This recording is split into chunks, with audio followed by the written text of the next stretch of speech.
Hello दोस्तों, कैसे हैं आप? आशा करता हूँ आप सब बहुत अच्छे होंगे। मैं सुरेश एक बार फिर से सुरेश एकेडमी में आपका स्वागत करता हूँ। दोस्तों, जैसा कि मैंने आपसे वादा किया था कि मैं 2, 3, 4 और 5 जुलाई को एक-एक मैराथन लाऊँगा।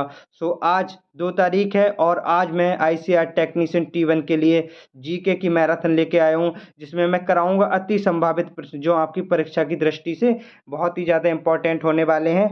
और जो भी आपके सिलेबस में दिया है, जैसे हिस्ट्री दी है, करंट अफेयर दिए, तो करंट अफेयर की तो एक सेपरेट वीडियो मैं आपके लिए अलग से कराऊँगा।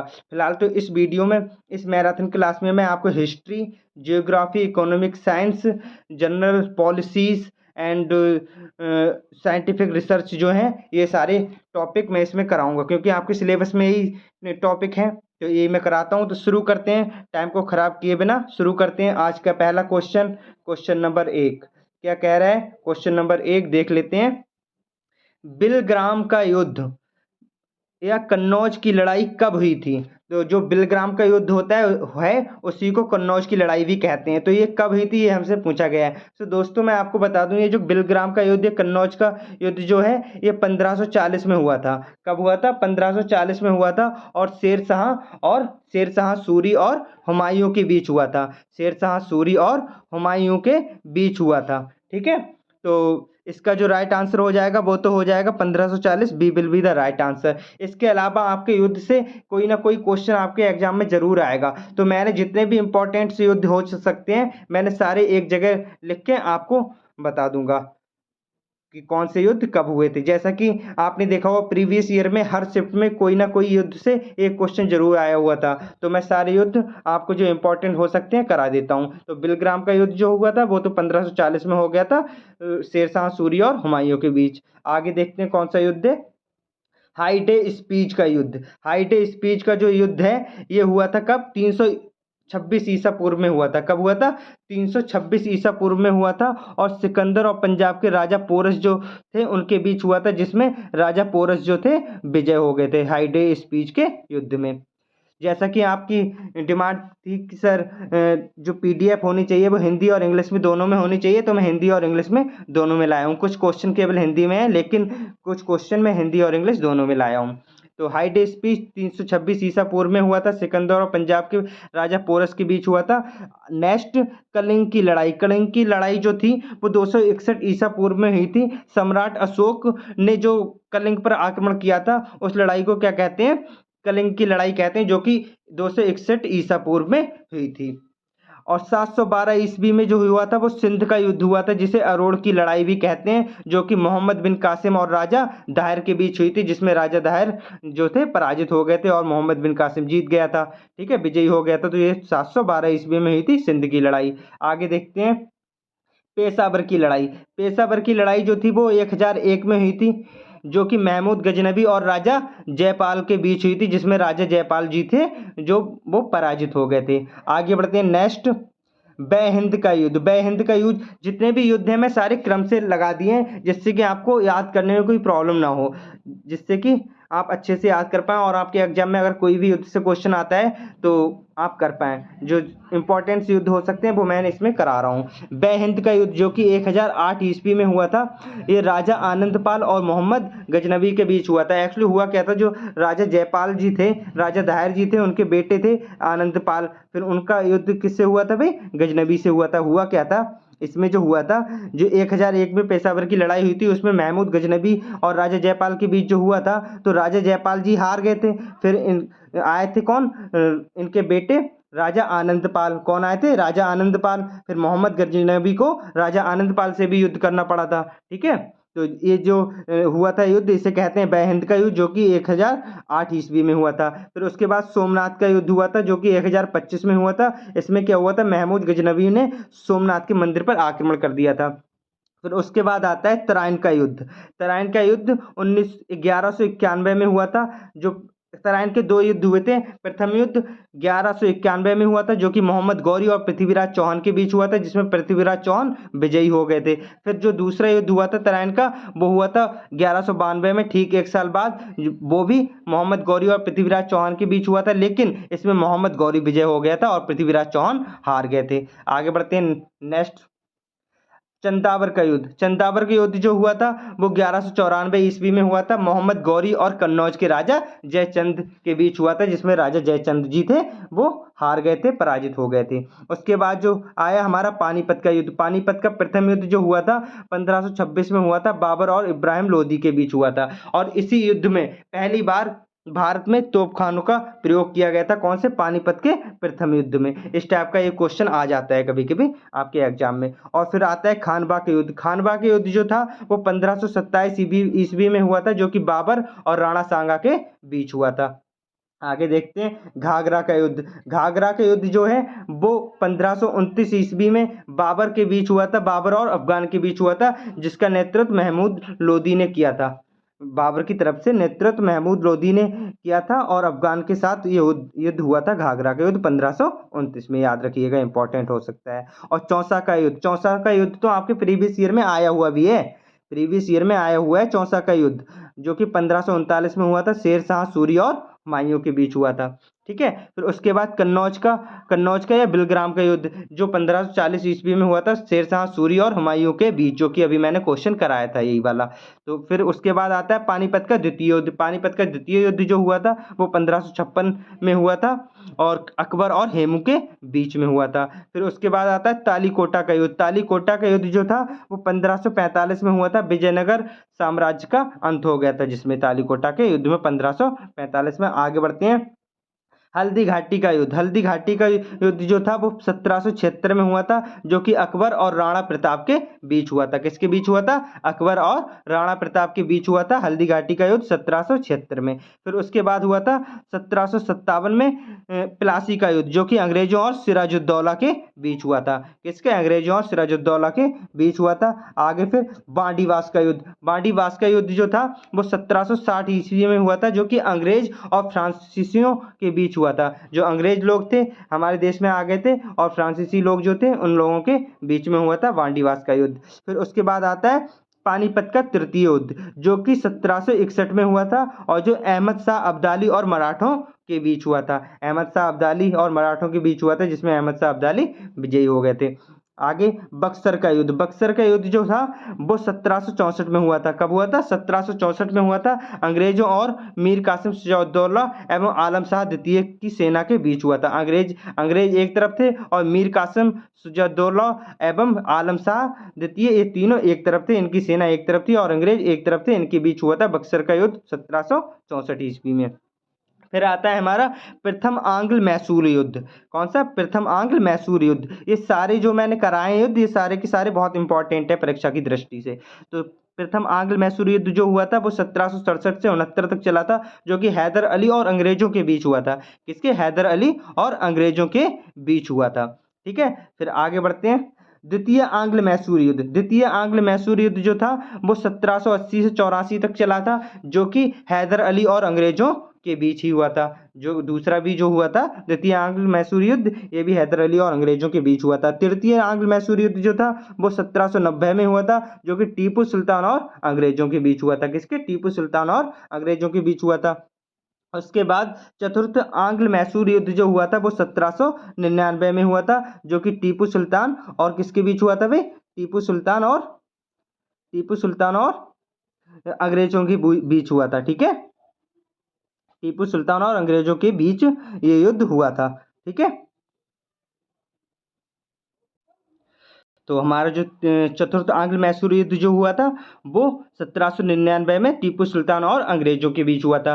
फिर उसके बाद आता है चिलियान बाला युद्ध। चिलियान बाला युद्ध जो हुआ था वो 1849 ईस्वी में हुआ था, ईस्ट इंडिया कंपनी और सिखों के बीच। किसके बीच? ईस्ट इंडिया कंपनी और सिखों के बीच ये युद्ध हुआ था। फिर उसके बाद आता है भारत चीन सीमा युद्ध। भारत चीन सीमा युद्ध ये जो हुआ था ये 1962 में हुआ था। हमारे चीन ने भारत के ऊपर कब आक्रमण किया था? 1962 में। उसके बाद पाकिस्तान से तो कई युद्ध हुए हैं और हर युद्ध में ये जो भारत चीन युद्ध हुआ था इसमें तो हमें हमारे भारत देश को कुछ सीमा छोड़नी पड़ गई थी, कुछ जगह छोड़नी पड़ गई थी। लेकिन जो भारत पाक युद्ध हुआ था जितनी बार भी हुआ है हर बार हमारा देश ही जीता है, भारत देश जीता है और पाकिस्तान को हार का सामना करना पड़ा है। तो भारत पाक युद्ध 1965 में हुआ था और फिर उसके बाद 1971 में हुआ था और फिर कारगिल युद्ध हुआ है 1999 में। हर बार पाकिस्तान को शिकस्त मिली है, हर बार पाकिस्तान हार गया है। फिर क्वेश्चन नंबर 2 देखते हैं क्या कह रहा है। इसके ऑप्शंस नेक्स्ट पीडीएफ में है, नेक्स्ट पेज में है, देख लेते हैं फिलहाल तो। भारतीय गौरव का अंतिम सूर्य किसके लिए प्रयुक्त हुआ है? तो भारतीय गौरव का जो अंतिम सूर्य है इसे ये किसके लिए कहते हैं? ये जो कहते हैं शिवाजी के लिए कहते हैं। किसके लिए? शिवाजी के लिए हम कहते हैं। और इनके दरबार में अष्ट प्रधान हुआ करते थे। क्या हुआ करते थे? अष्ट प्रधान हुआ करते थे। जैसे आपने सुना होगा जो कृष्णदेव राय थे, जो कि विजयनगर साम्राज्य के जो राजा थे, जो कृष्णदेव राय जो थे वो विजयनगर साम्राज्य के जो राजा थे, उनके भी दरबार में क्या हुआ करते थे?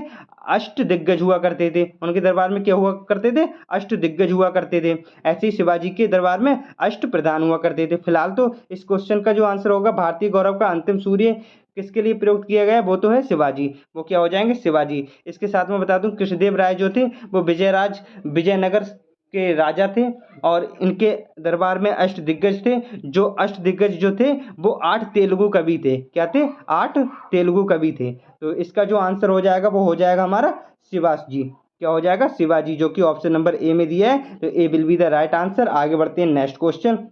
नेक्स्ट क्वेश्चन क्या कह रहा है देख लेते हैं। मुगल काल में पोलज क्या था? मुगल काल में जो पोलज हुआ करता था ये क्या हुआ करता था? मुगल काल में पोलज क्या था, ये हमसे पूछा गया है।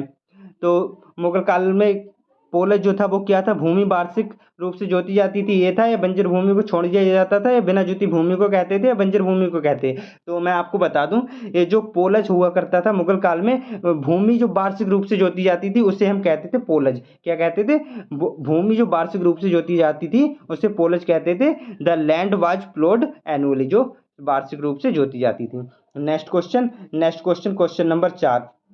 क्वेश्चन नंबर 4, भारत में मुगल शासन के दौरान तंबाकू खेती पहली बार कहाँ की गई थी? ये हमसे पूछा गया। क्या पूछा गया? कि जो मुगल काल के दौरान मुगल शासन जब था तो उस समय जो तंबाकू खेती की गई थी वो पहली बार कहाँ की गई थी, ये हमसे पूछा गया है। फिलहाल तो इसका जो आंसर हो जाएगा वो तो हो जाएगा गुजरात में की गई थी। लेकिन जो तंबाकू को हमारे देश में लाने का श्रेय जो जाता है वो पुर्तगालियों को जाता है। किससे जाता है? पुर्तगालियों को जाता है ये तंबाकू लाने का श्रेय। ठीक है।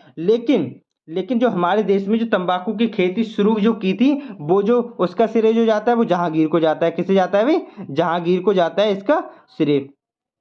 तो जहांगीर जो है उन्होंने तंबाकू की खेती की शुरुआत भी की थी और उन्होंने ही अंत किया था। मतलब तंबाकू की खेती शुरू भी की थी किसने? जहांगीर ने की थी शुरू, और जहांगीर ने ही बंद करा दी थी।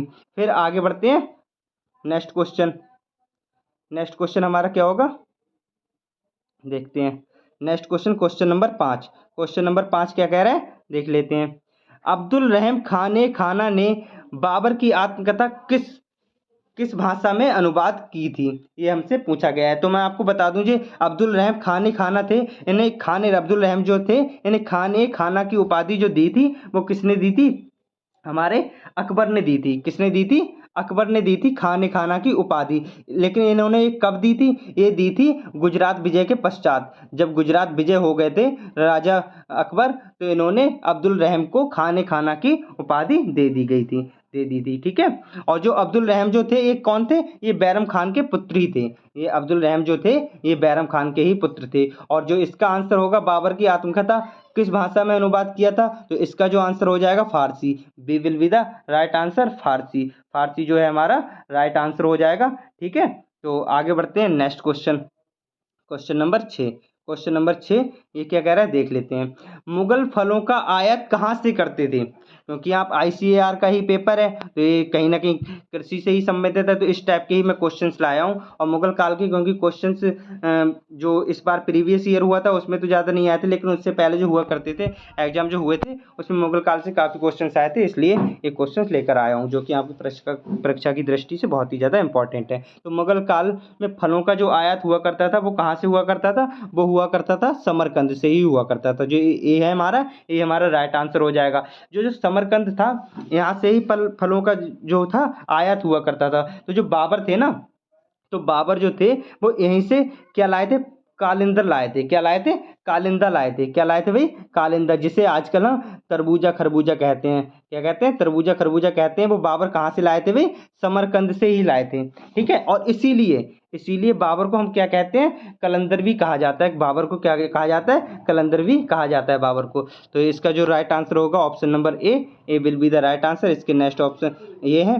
फिलहाल तो पहला आंसर हो ही गया। तो नेक्स्ट क्वेश्चन देखते हैं, question number 7। Question number 7, Krishnadeva Raya के दरबार में अष्टदिग्गज कौन थे? तो जैसा कि अभी मैंने बताया, कृष्णदेव राय क्या थे? विजयनगर के राजा थे, और इनके दरबार में अष्टदिग्गज पाए जाते थे। जो अष्टदिग्गज थे वो क्या थे? 8 तेलुगु थे। 8 तेलुगु मंत्री थे, 8 तेलुगु कवि थे। सॉरी, ये मंत्री लिखा हुआ है लेकिन ये कवि होगा। क्या था? 8 तेलुगु कवि थे। 8 तेलुगु कवि थे। तो B will be the right answer हो जाएगा। आगे बढ़ते हैं next question, question number 5, question number 8। तो क्वेश्चन नंबर 8 क्या कह रहा है? भारत में तोप खाने का प्रयोग पहली बार कौन से युद्ध में किया गया था? जैसा कि अभी मैं जब युद्ध आपको करा रहा था तो मैंने आपको बताया था, तोप खानों का पहली बार भारत में जो यूज किया गया था वो कब किया गया था? पानीपत के प्रथम युद्ध में। पानीपत के प्रथम युद्ध में, जो कि 1526 में हुआ था। कब हुआ था? 1526 में हुआ था। ठीक है, आगे बढ़ते हैं नेक्स्ट क्वेश्चन। नेक्स्ट क्वेश्चन क्या कह रहा है? मनसबदार प्राणी की सेना के प्रधान सेनापति कौन थे? जो मनसबदार प्राणी थी इसके सेनापति कौन थे? तो इसके जो सेनापति जो थे मनसबदार ही थे। कौन थे? मनसबदार ही थे इसके सेनापति तो। लेकिन जो मनसब इनको जो प्रदान करने जो मनसबदारी जो लोग थे ना, जो सेनापति थे, प्रधान सेनापति जिन्हें मनसबदार कहा जाता था, तो इनके लिए जो प्रदान की जाने वाली सेना थी वो क्या थी? घुड़सवारी थी। क्या थी भाई? घुड़सवारी थी। इन्हें प्रदान की जाने वाली सेना क्या थी? घुड़सवारी। ठीक है, तो आगे बढ़ते हैं next question, question number 10। Question number 10 क्या कह रहा है देख लेते हैं। मुगल शासन के दौरान कपास की उत्कृष्ट वस्तुएं निम्नलिखित में से किस केंद्र में बुनी गई थी? क्या होगा? बुनी गई थी होगा। ये इसमें बनी है लेकिन इसमें होगा बुनी गई थी। मुगल शासन के दौरान कपास की उत्कृष्ट वस्तुएं निम्नलिखित में से किस केंद्र में बुनी गई थी? तो ये कहाँ बुनी गई थी? ये भी बुनी गई थी सूरत में। ये कहाँ बुनी गई थी? सूरत में। मुगल शासन के दौरान जो कपास की उत्कृष्ट वस्तुएं होती थी वो सूरत में बुनी जाती थी। ठीक है, सूरत में उनका जो एक केंद्र था उसमें बुनी जाती थी। तो आगे बढ़ते हैं next question, question number 11। Question number 11, दक्षिण Gangotri, what is the south Gangotri, ये हमसे पूछा गया है। क्या आंध्र प्रदेश में नदी घाटी है क्या? या अंटार्कटिका में स्थित मानव रहित स्टेशन है? गंगा नदी का दूसरा स्रोत है? हिंद महासागर में द्वीप है? तो मैं आपको बता दूं, जैसा कि आपको जो मैंने कल ही एक सोशल साइंस की वीडियो डाली थी उसमें बताया था मैंने, जो अंटार्कटिका में स्थित मानव रहित स्टेशन जो है वो क्या है? दक्षिण गंगोत्री है। क्या है? दक्षिण गंगोत्री। तो इसका जो राइट आंसर हो जाएगा ऑप्शन नंबर बी, अंटार्कटिका में स्थित मानव रहित स्टेशन। तो आगे बढ़ते हैं next question, question number 12। Question number 12, Narmada water dispute tribunal का गठन किन के बीच जल साझा करने की समस्या को हल करने के लिए किया गया था? तो ये किसके बीच किया गया था? तो ये जो नर्मदा वाटर डिस्प्यूट ट्रिब्यूनल का गठन जो हुआ था, ये 4 राज्यों के बीच हुआ था। किस किसके? गुजरात, महाराष्ट्र, राजस्थान और मध्य प्रदेश। तो इसमें जो हमारा दिया ऑप्शन नंबर सी, तो ऑप्शन नंबर सी में दिया है गुजरात, महाराष्ट्र, राजस्थान और मध्य प्रदेश। तो ये हमारा जो है राइट आंसर हो जाएगा। C will be the right answer. आगे बढ़ते हैं नेक्स्ट क्वेश्चन। तो दोस्तों, जो क्वेश्चंस मैं आपको करा रहा हूँ ये क्वेश्चन किसी न किसी एग्जाम में आए हुए हैं, तो इसलिए मैं कह सकता हूँ कि आपके एग्जाम के पॉइंट ऑफ व्यू से बहुत ही ज़्यादा इंपॉर्टेंट होने वाले हैं। आप ये समझ लीजिएगा पूरे सिलेबस का ये निचोड़ है जो आज मैं लेके आया हूँ। इसके अलावा जो मैंने एक्सपेक्टेड क्वेश्चंस की 2-2 वीडियो हर सब्जेक्ट की डाल दी हैं, अगर आप उन्हें भी देख लेते हैं तो मुझे लगता है आप परीक्षा में बहुत अच्छा स्कोर कर पाएंगे। तो फिलहाल तो देखते हैं क्वेश्चन नंबर 13, केरल की समुद्र तटीय रेत किसमें समृद्ध है? तो केरल की जो समुद्र तटीय रेत है उसमें क्या पाया जाता है? कैल्शियम पाया जाता है, रेडियम पाया जाता है, थोरियम पाया जाता है, मैग्नीज पाया जाता है? तो मैं आपको बता दूं, जो केरल की समुद्र तटीय जो रेत है उसमें थोरियम जो है बहुत मैक्सिमम मात्रा में पाया जाता है। और एक बात मैं आपको बता दूं, जो विश्व में थोरियम भंडारण में जो सबसे पहले नंबर पे है, थोरियम भंडारण में जो पहले नंबर पे है विश्व में, वो हमारा क्या है? भारत। क्या है हमारा? भारत है हमारा पहले नंबर पे, फर्स्ट नंबर पे। तो आगे बढ़ते हैं next question, question number 14। Question number 14 देखते हैं क्या कह रहा है। हिमालय डैश का उदाहरण है। हिमालय किस टाइप का पर्वत है? बलित पर्वत है या ब्लॉक पर्वत है, प्राचीन पर्वत है, अवशिष्ट पर्वत है? तो दोस्तों मैं आपको बता दूं जो हमारा हिमालय पर्वत है ये हमारा फोल्डेबल माउंटेन है। कैसा है? बलित पर्वत है। कैसा है? बलित पर्वत है। तो हमारा जो राइट आंसर होगा option number A. Option number A will be the right answer. आगे बढ़ते हैं next question, question number 15। Question number 15 क्या कह रहा है? भारत की सबसे बड़ी सिंचाई नहर कौन सी है? भारत की सबसे बड़ी जो सिंचाई नहर है वो हमारी कौन सी है? हमारी इंदिरा गांधी नहर है। कौन सी है भाई? सबसे ज्यादा बड़ी सिंचाई नहर जो है हमारी इंदिरा गांधी नहर है, जो कि ऑप्शन नंबर बी में दी है।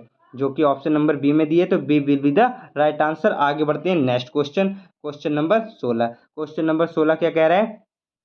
एक भूदृश्य जो पृथ्वी में दरार के कारण होता है, जिसके सहारे एक भाग दूसरे के सापेक्ष नीचे चला जाता है, इसमें एक क्या होता है? रिफ्ट घाटी होती है, यू आकार की घाटी होती है, बी आकार की घाटी होती है, निलंबी घाटी होती है? तो मैं जो आपको बता दूं, जो भूदृश्य होता है पृथ्वी में जो दरार के कारण होता है और जिसके सहारे एक भाग दूसरे के सापेक्ष थोड़ा थोड़ा नीचे धंस जाता है, थोड़ा नीचे चला जाता है, तो वो होता है रिफ्ट घाटी। क्या होता है? रिफ्ट वैली, रिफ्ट घाटी जो होता है वही हमारा राइट आंसर हो जाएगा, ऑप्शन नंबर ए। तो दोस्तों जो भी मैं क्वेश्चंस करा रहा हूँ आपकी परीक्षा की दृष्टि से बहुत ही ज़्यादा इंपॉर्टेंट होने वाले हैं, और जो आगे क्वेश्चंस आने वाले हैं वो तो और भी ज़्यादा इंपॉर्टेंट होने वाले हैं। तो आप एक भी क्वेश्चंस को मिस ना करें, है ना। और इसके अलावा जो मैं आज के अलावा आज तो मैंने जीके की मैराथन लेके आया हूँ, जो कि लगभग 2 घंटे की तो होगी कम से कम, इससे ज़्यादा भी हो सकती है। अभी तो करा ही रहे हैं, देखते हैं कितना टाइम लगता है बाकी का। आज तो 2 तारीख को जीके की हो गई, है ना। और फिर कल 3 तारीख को मैं क्या मैथ की लाने वाला हूँ, मैथ की मैराथन लाने वाला हूँ। और फिर 4 तारीख को साइंस की, और 5 तारीख को सोशल साइंस की मैराथन लेके आने वाला हूँ, जो कि मैं इनमें जो क्वेश्चंस कराऊंगा वो आपकी परीक्षा की दृष्टि से अति संभावित प्रश्न होंगे, जो आपकी परीक्षा की दृष्टि से वेरी मोस्ट इंपॉर्टेंट होने वाले हैं। तो देखते हैं क्वेश्चन नंबर 17। विश्व में एस्बेस्टस का प्रमुख उत्पादक कौन है? जो विश्व में एस्बेस्टस है उसका प्रमुख उत्पादक कौन है भाई? उसका प्रमुख उत्पादक जो है हमारा रसिया है। क्या है? रसिया है। रूस हमारा एस्बेस्टस का प्रमुख उत्पादक है। तो option number B will be the right answer. आगे बढ़ते हैं नेक्स्ट क्वेश्चन, आगे बढ़ते हैं नेक्स्ट क्वेश्चन, क्वेश्चन नंबर 18। निम्नलिखित में से भारत में ऊर्जा उत्पादन के लिए सबसे प्रमुख कच्चा माल कौन सा है? क्या है? निम्नलिखित में भारत में ऊर्जा उत्पादन के लिए सबसे प्रमुख कच्चा माल कौन सा है, ये हमसे पूछा गया है। तो मैं आपको बता दूं जो हमारे देश में है भारत में, वो सबसे ज्यादा प्रमुख कच्चा माल जो है वो है कोयला। क्या है भाई? कोयला। क्या है भाई? कोयला। तो हमारा डी हो जाएगा। इस क्वेश्चन का तो जो राइट आंसर है वो डी हो जाएगा। लेकिन मैं आपसे एक बात पूछता हूँ, और अगर आपको पता है तो आप कमेंट में बताइए, और नहीं पता है तो मैं आपको बता रहा हूँ। जो कोयला होता है वो 4 टाइप का होता है। 4 टाइप का कौन कौन सा होता है? आप इस टाइप से याद कर सकते हैं, ए बी एल पी। क्या? A B L P, anthracite, bituminous, lignite और पीट। जिसमें जो एंथ्रेसाइट होता है सबसे अच्छा कोयला होता है। क्या होता है? एंथ्रेसाइट जो होता है वो सबसे अच्छा कोयला होता है, और जो पीट कोयला होता है वो सबसे खराब कोयला होता है। पीट क्या होता है? सबसे खराब कोयला होता है। जो एंथ्रेसाइट होता है इसमें 90% तक लगभग कोयला पाया जाता है। कितना? 90% तक। इसीलिए हम कहते हैं कि एंथ्रेसाइट जो कोयला है वो सबसे ज़्यादा अच्छा होता है, और पीट जो होता है इसमें बहुत कम मात्रा में होता है, तो ये पीट जो है सबसे खराब कोयला कहलाता है। तो आगे बढ़ते हैं next question, question number 19। Question number 19, Bharat में खरीफ फसल की कटाई का मौसम क्या है? तो भारत में जो खरीफ फसल की कटाई का जो मौसम होता है भाई, क्या होता है भाई? सितंबर अक्टूबर। क्या होता है भाई? सितंबर अक्टूबर ही तो होता है। आपने देखा होगा सितंबर अक्टूबर में ही तो खरीफ की फसलें जो होती हैं वो उनकी कटाई होती है। तो जो C will be the right answer. आगे बढ़ते हैं। आप ये समझ लिए कोई ना कोई फसल से भी आपका क्वेश्चन आएगा, तो आप इसको अच्छे से देख लेना, किसी भी क्वेश्चन को छोड़ना नहीं है। हर क्वेश्चन आपके लिए बहुत ही ज़्यादा इंपॉर्टेंट है, किसी भी क्वेश्चन को छोड़ना नहीं है। फसलों में डीडीटी के छिड़काव के कारण कौन सा प्रदूषण होता है? Which pollution is caused due to the spraying of DDT in crops? तो जो डीडीटी जो होता है वो उसका जब छिड़काव किया जाता है फसलों में, तो इस वजह से कौन सा प्रदूषण होने के चांसेस रहते हैं? तो मैं आपको बता दूं, क्योंकि हम जब फसल में लगाते हैं तो उसमें क्या मिट्टी ही तो होती है, मिट्टी में ही तो लगाते हैं डीडीटी। तो इससे क्या होता है, सॉइल प्रदूषण भी हो जाता है, सॉइल हो जाता है, और क्योंकि पानी में भी प्रदूषण हो जाता है, तो मृदा और जल प्रदूषण होता है DDT से। क्या होता है, मृदा और जल प्रदूषण, जो कि ऑप्शन नंबर सी में दिया है। C will be the right answer. आगे बढ़ते हैं next question, question number 21। Question number 21 क्या कह रहा है, देख लेते हैं। निम्नलिखित में से भारत के किस क्षेत्र को इकोलॉजिकल हॉटस्पॉट कहा जाता है? क्या कहा जाता है, इकोलॉजिकल हॉटस्पॉट कहा जाता है। तो मैं आपको बता दूं, इसका जो राइट आंसर हो जाएगा वो तो हो जाएगा पश्चिमी घाट। पश्चिमी घाट को इकोलॉजिकल हॉटस्पॉट कहा जाता है। ये तो हमारा इसका राइट आंसर होगा। इसके साथ ही मैं बता दूं, ये जो पश्चिमी घाट है हमारा, पश्चिमी घाट और जो पूर्वी घाट है, ये जिस जगह पे मिलते हैं ना, ये जिस जगह पे मिलते हैं, इस जगह पे क्या है, हमारी नीलगिरी की पहाड़ियां हैं। क्या है, नीलगिरी की पहाड़ियां हैं। अब आपसे अगर कोई पूछ ले, क्योंकि अक्सर पूछ लेता है एग्जाम में, नीलगिरी की जो सबसे ऊंची चोटी है वो कौन सी है, तो नीलगिरी की जो सबसे ऊंची चोटी होती है वो है दोदा बेटा। क्या है, दोदा बेटा। लेकिन अगर आपसे कोई पूछ ले दक्षिण भारत की सबसे ऊंची चोटी, तो वो होगी अनाईमुड़ी। क्या होगी भाई, अनाईमुड़ी दक्षिण भारत की सबसे ऊंची चोटी हो जाएगी। तो आगे बढ़ते हैं नेक्स्ट क्वेश्चन। नेक्स्ट क्वेश्चन क्या है, next question, question number 22। Question number 22 क्या कह रहा है, भू आकृतिक की बेहतर समझ के लिए कौन सी अध्ययन सामग्री सही है? जो भू आकृतियां होती हैं उनके अध्ययन के लिए कौन सी अध्ययन सामग्री सही होगी? सॉल स्टोरी टेलर, जो आत्मकथावाचक होते हैं उनकी स्टोरी आत्मकथा पढ़ने से, इतिहासकारों को देख के, या भूगोल शास्त्रियों को देखकर, या किसान को। तो मैं आपको बता दूं, जो भू आकृतियों की बेहतर समझ अगर हमें अपने अंदर लानी है तो हमें भूगोल शास्त्री बनना पड़ेगा। क्या बनना पड़ेगा, भूगोल शास्त्री बनना पड़ेगा। और भूगोल शास्त्र से जो रिलेटेड पुस्तकें हैं उनको हमें पढ़ना पड़ेगा। तो C will be the right answer हो जाएगा। आगे बढ़ते हैं नेक्स्ट क्वेश्चन। नेक्स्ट क्वेश्चन हमारा कौन सा है, क्वेश्चन नंबर 23। क्वेश्चन नंबर 23 क्या कह रहा है, नक्शे के अध्ययन को क्या कहा जाता है? जो हमारा मैप होता है, what is the study of map called. तो जो हमारा मैप जो होता है उसकी स्टडी को हम क्या कहते हैं? तो उसकी स्टडी को जो कहते हैं वो कहते हैं कार्टोग्राफी। क्या कहते हैं भाई, कार्टोग्राफी कहते हैं मैप की स्टडी को। और जहां तक मुझे याद है, इस टाइप का क्वेश्चन आपके प्रीवियस एग्जाम में भी आया था। कार्टोग्राफी से रिलेटेड, मैप से रिलेटेड कोई क्वेश्चन शायद आया था कार्टोग्राफी से रिलेटेड। तो इसका जो राइट आंसर हो जाएगा वो हो जाएगा कार्टोग्राफी। तो आगे बढ़ते हैं next question. Next question, question number 24। Question number 24। अब ये जैसे कि अभी मैंने क्या क्या कराया था, आपको कुछ हिस्ट्री के क्वेश्चन कराए थे, कुछ हिस्ट्री के क्वेश्चन कराए थे, और कुछ जियोग्राफी के क्वेश्चन कराए थे। और आपके सिलेबस में क्या क्या है भाई, आपके सिलेबस में क्या है, आपके सिलेबस में यही तो है, आपके सिलेबस में ये क्या है भाई, जियोग्राफी है, और हिस्ट्री है, और इकोनॉमिकल साइंसेस है, और जनरल जनरल क्या है, जनरल पॉलिसीज हैं, और क्या है, साइंटिफिक रिसर्च है।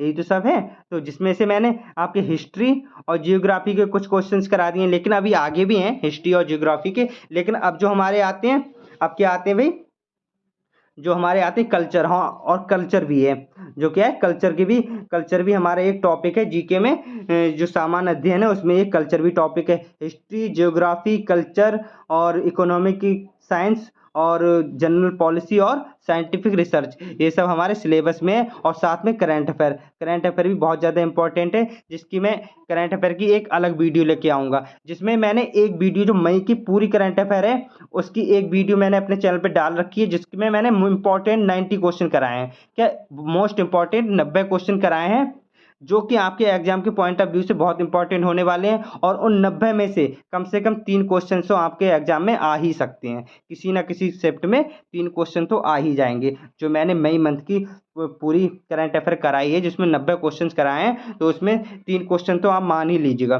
पक्के मान लीजिएगा। तो अगर आपने नहीं देखी है तो आप उसको जाके देखिएगा, ठीक है। तो फिलहाल देख लेते हैं इस क्वेश्चन को। ये क्वेश्चन क्या कह रहा है, नवनिर्मित, ये कल्चर से रिलेटेड है। अब हमारे कल्चर वाले क्वेश्चन आ गए। तो नवनिर्मित संसद भवन के उद्घाटन के समय लोकसभा अध्यक्ष की सीट के बराबर में क्या रखा गया? जो हमारा नया संसद भवन बना है, जिसका उद्घाटन हमारे प्रधानमंत्री नरेंद्र मोदी जी ने किया है, तो उसमें जो लोकसभा अध्यक्ष की जो सीट है उसके बराबर में किस चीज़ की मुद्रा रखी गई है, किस चीज को रखा गया है? क्या स्वर्ण पत्र को रखा गया है, या वॉच को रखा गया है, या सेंगोल को रखा गया है? तो मैं आपको बता दूं, जो लोकसभा अध्यक्ष की सीट है उसके बराबर में सेंगोल को रखा गया है। किसे रखा गया है? सेंगोल को। तो C will be the right answer, जो कि मोस्ट इंपॉर्टेंट है, कहीं ना कहीं करंट का भी है और कल्चर का भी है। तो ये आपकी परीक्षा की पॉइंट ऑफ व्यू से बहुत ज़्यादा इंपॉर्टेंट है। तो इम्पोर्टेंट क्वेश्चन था ये। आगे बढ़ते हैं नेक्स्ट क्वेश्चन। नेक्स्ट क्वेश्चन में क्या कह रहा है अभी, दुनिया का पहला 3D प्रिंटेड मंदिर किस राज्य में बनाया जा रहा है। क्या पूछा है हमसे, दुनिया का पहला 3D प्रिंटेड मंदिर किस राज्य में बनाया जा रहा है। तो मैं आपको बता दूं, ये जो 3D प्रिंटेड मंदिर है ये हमारे तेलंगाना में बनाया जा रहा है। कहाँ बनाया जा रहा है, तेलंगाना में। दुनिया का पहला, सोचिए हमारे देश में दुनिया का पहला 3D प्रिंटेड मंदिर बनाया जा रहा है जो कि तेलंगाना में बनने वाला है। ठीक है, तो देख लेते हैं इसके ऑप्शन क्या क्या दिए। मध्य प्रदेश, कर्नाटक, आंध्र प्रदेश और तेलंगाना, जो कि तेलंगाना हमारा जो है राइट आंसर हो जाएगा। आगे बढ़ते हैं next question, question number 26। Question number 26 क्या कह रहे हैं, रामसर स्थलों के संरक्षण के लिए किसी योजना को शुरू किया गया। तो किस योजना को शुरू किया गया ये हमसे पूछा है। तो अगर मैं आपसे पूछ लूं ये रामसर स्थलों के संरक्षण के लिए किस योजना को शुरू किया गया, तो मैं आपको बता दूं अमृत धरोहर योजना, जो कि अभी जल्द में ही शुरू की गई है। अमृत धरोहर योजना रामसर स्थलों के संरक्षण के लिए। तो आगे बढ़ते हैं next question, question number 27। Question number 27 क्या कह रहा है, ये भी बहुत ज़्यादा इंपॉर्टेंट क्वेश्चन होने वाला है। ये भी कल्चर का बहुत ही ज़्यादा इंपॉर्टेंट क्वेश्चन होने वाला है, क्योंकि आपके एग्जाम में कल्चर के 1-2 क्वेश्चंस तो आने ही आने हैं। 1-2 क्वेश्चंस तो आने ही आने हैं। जैसे कि मैंने आपको जो है जो डांस है, शास्त्रीय नृत्य है, शास्त्रीय नृत्य से भी कोई ना कोई क्वेश्चन आ सकता है। तो शास्त्रीय नृत्य की एक मैंने सेपरेट वीडियो अपने चैनल पे डाल दी है, अगर आपने नहीं देखी तो आप देख लीजिएगा। फिलहाल तो इस क्वेश्चन को देखते हैं। विश्व का सबसे लंबा, सोचिए विश्व का सबसे लंबा गीत कौन सा बना है, वो जो हमारा बना है श्री रामचरित मानस। क्या बना है, ना ही शिव पुराण है, ना वाल्मीकि रामायण है, ना इनमें से कोई है। जो हमारा सबसे लंबा गीत बना है वो बना है श्री रामचरित मानस। ये हमारा सबसे लंबा गीत बना है विश्व का। तो ये परीक्षा के पॉइंट ऑफ दृष्टि से बहुत ज़्यादा इंपॉर्टेंट है। देख लेते हैं next question. Kathakali dance theatre a visual narrative और सैक्रेड इंडियन माइम, ये पुस्तक जो लिखी गई है किसके द्वारा लिखी गई है, ये हमसे पूछा गया है। तो दोस्तों मैं ये बता दूं, ये जो पुस्तक है इसको लिखने वाले जो लेखक हैं वो कौन है भाई, हमारे के कौन जी हैं, के गोपाल कृष्ण जी हैं, जो कि ऑप्शन नंबर डी में दिए हैं, K Gopal Krishna ji will be the right answer. आगे बढ़ते हैं next question, question number 29। Question number 29 क्या कह रहा है अभी, दुनिया का सबसे बड़ा हड़प्पा संस्कृति संग्रहालय कहाँ स्थापित किया गया है। दुनिया का सबसे बड़ा हड़प्पा संस्कृति संग्रहालय है वो कहाँ स्थापित किया गया है, ये हमसे पूछा है। तो इसका जो आंसर दिया है पहले ही ऑप्शन में दिया है, राखीगढ़ी हरियाणा। राखीगढ़ी हरियाणा में हमारा दुनिया का सबसे बड़ा संस्कृति संग्रहालय स्थापित किया गया है। ये भी जल्द में ही किया गया है। तो ये भी परीक्षा की दृष्टि से मोस्ट इंपॉर्टेंट है, किसी न किसी शिफ्ट में आ सकता है। तो ये हमारा राइट आंसर हो जाएगा। इसके बाकी के ऑप्शन दिए इनमें से कोई नहीं है। फिलहाल तो जो हमारा था वो क्या था, राखीगढ़ी हरियाणा। तो आगे बढ़ते हैं next question, question number 30। Question number 30 क्या कह रहा है, यूनेस्को ने किस शहर को world heritage in danger site का दर्जा प्रदान किया है। Which city has been given the status of world heritage in danger site by UNESCO. तो ये मैं आपको बता दूं, जो world heritage in danger site का दर्जा जो दिया गया है वो ओडिशा को दिया गया है। ये उड़ीसा नहीं है, हमारे देश का उड़ीसा नहीं है भाई, ये उड़ीसा नहीं है, ये ओडिशा है, जो कि यूक्रेन का एक शहर है। क्या है, यूक्रेन का एक शहर है। इसमें जो world heritage in danger site का दर्जा दिया गया है यूनेस्को ने ओडिशा शहर को क्या, world heritage in danger site का दर्जा दिया है।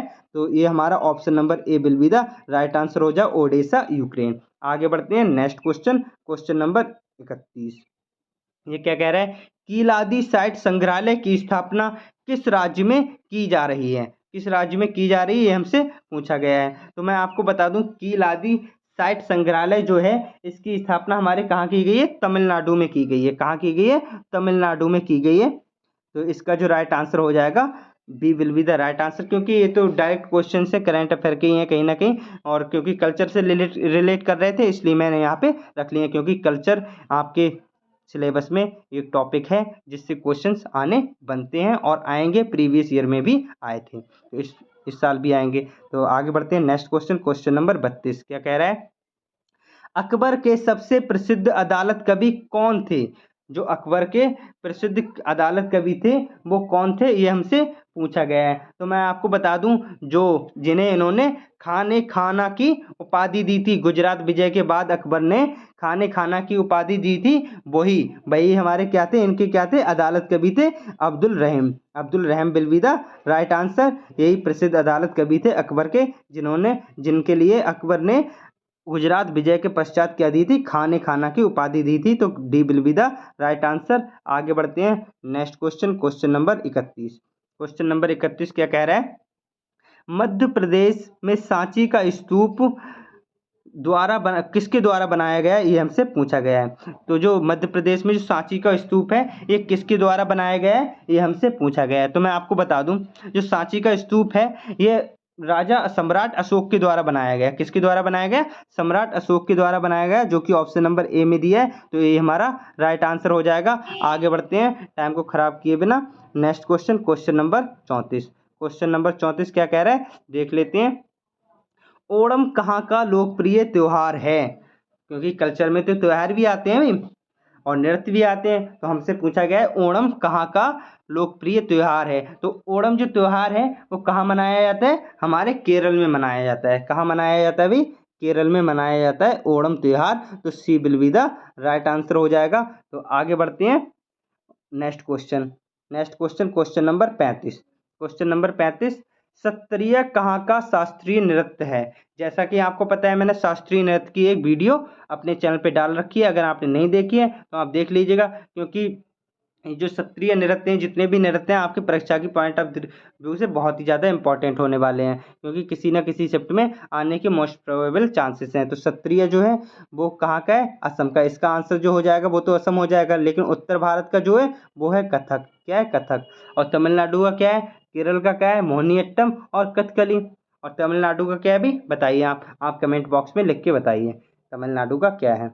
आगे next question, question number 36। Question number 36 क्या कह रहा है, खजुराहो के मंदिर का निर्माण किसके द्वारा किया गया था। जो खजुराहो का मंदिर था उसका निर्माण जो किया गया था, किसके द्वारा किया गया था, ये हमसे पूछा गया है। तो मैं आपको बता दूं, चंदेल शासकों के द्वारा खजुराहो मंदिर का जो है निर्माण किया गया था।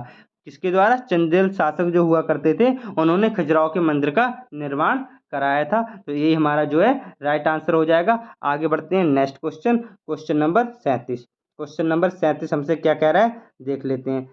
क्वेश्चन नंबर 37 हमसे क्या कह रहा है, देख लेते हैं। कालचक्र समारोह किसके साथ जुड़ा हुआ है।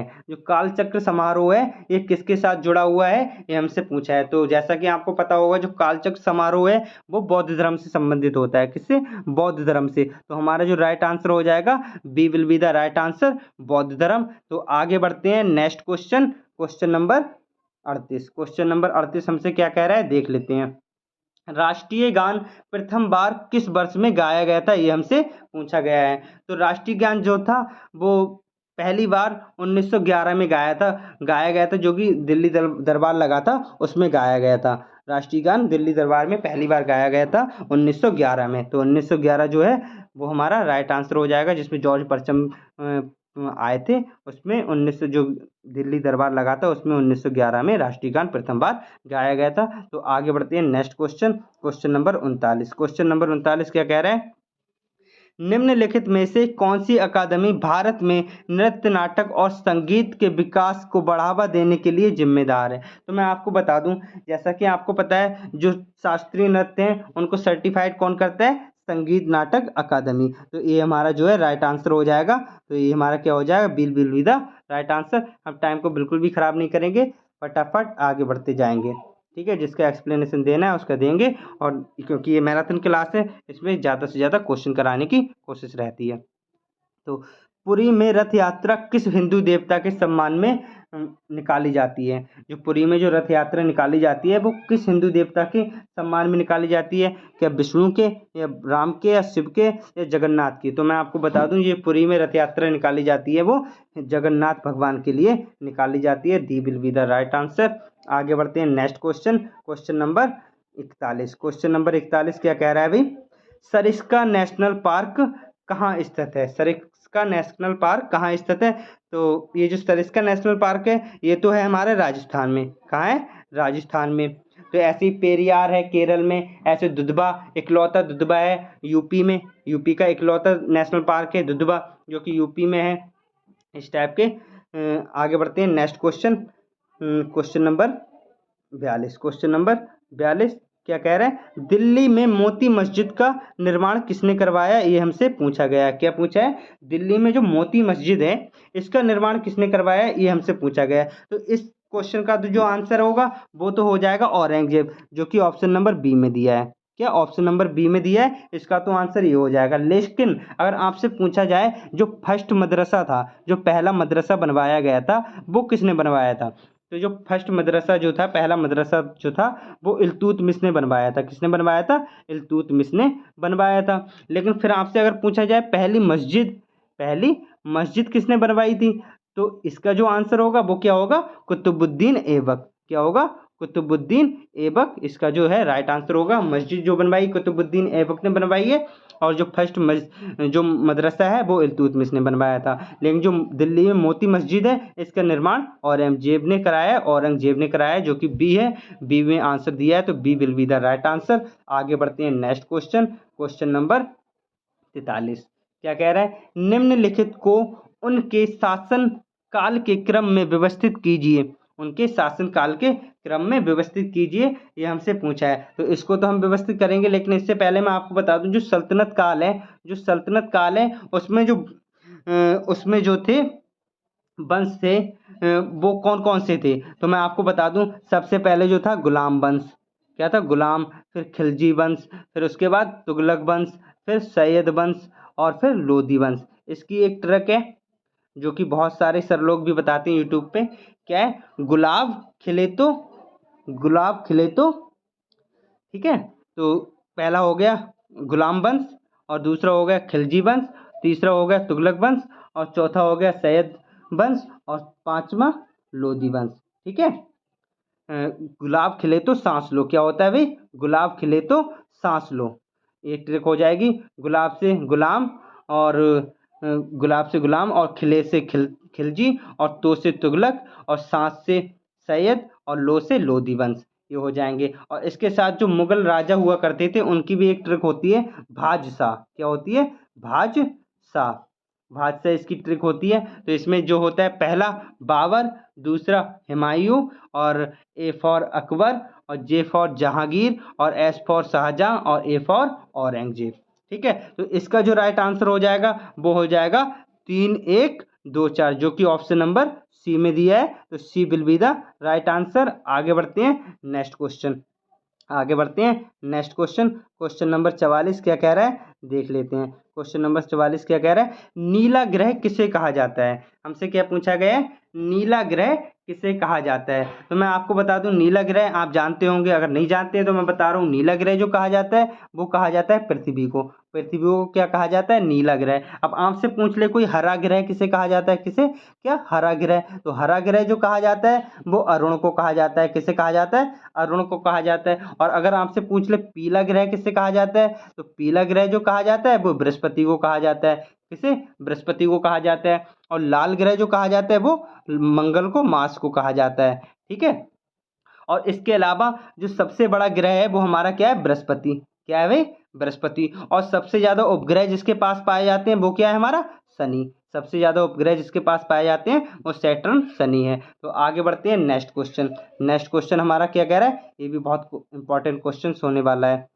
ठीक है, तो क्या कह रहा है, विश्व का सबसे बड़ा बांध कौन सा है। हमसे विश्व का पूछा है, हमारे देश का नहीं पूछा है। विश्व का सबसे बड़ा बांध कौन सा है ये हमसे पूछा गया है। तो मैं आपको बता दूं जो हमारे विश्व का सबसे बड़ा जो बांध है वो यूएसए में पाया जाता है। कहाँ पाया जाता है, अमेरिका में पाया जाता है, जिसका नाम क्या है, ग्रैंड कुली बांध। क्या है, ग्रैंड कुली बांध, जो कि ऑप्शन नंबर सी में दिया है। तो ये तो हमारा हो गया राइट आंसर, ग्रैंड कुली बांध इस क्वेश्चन का। लेकिन अगर आपसे पूछ लिया जाए हमारे भारत का सबसे बड़ा बांध कौन सा है, तो हमारे भारत का जो सबसे बड़ा बांध है वो है भाखड़ा नागल बांध। कौन सा है, भाखड़ा नागल बांध सबसे बड़ा बांध है हमारे देश का, जो कि कौन सी नदी पे है भाई, जो कि सतलुज नदी पे है। और जो अगर आपसे पूछ लिया जाए सबसे ऊंचा जो बांध है वो है टिहरी बांध। क्या है, सबसे ऊंचा बांध जो है वो टिहरी बांध है। लेकिन अगर आपसे पूछ लिया जाए भारत का सबसे लंबा बांध तो वो क्या है, हीराकुंड।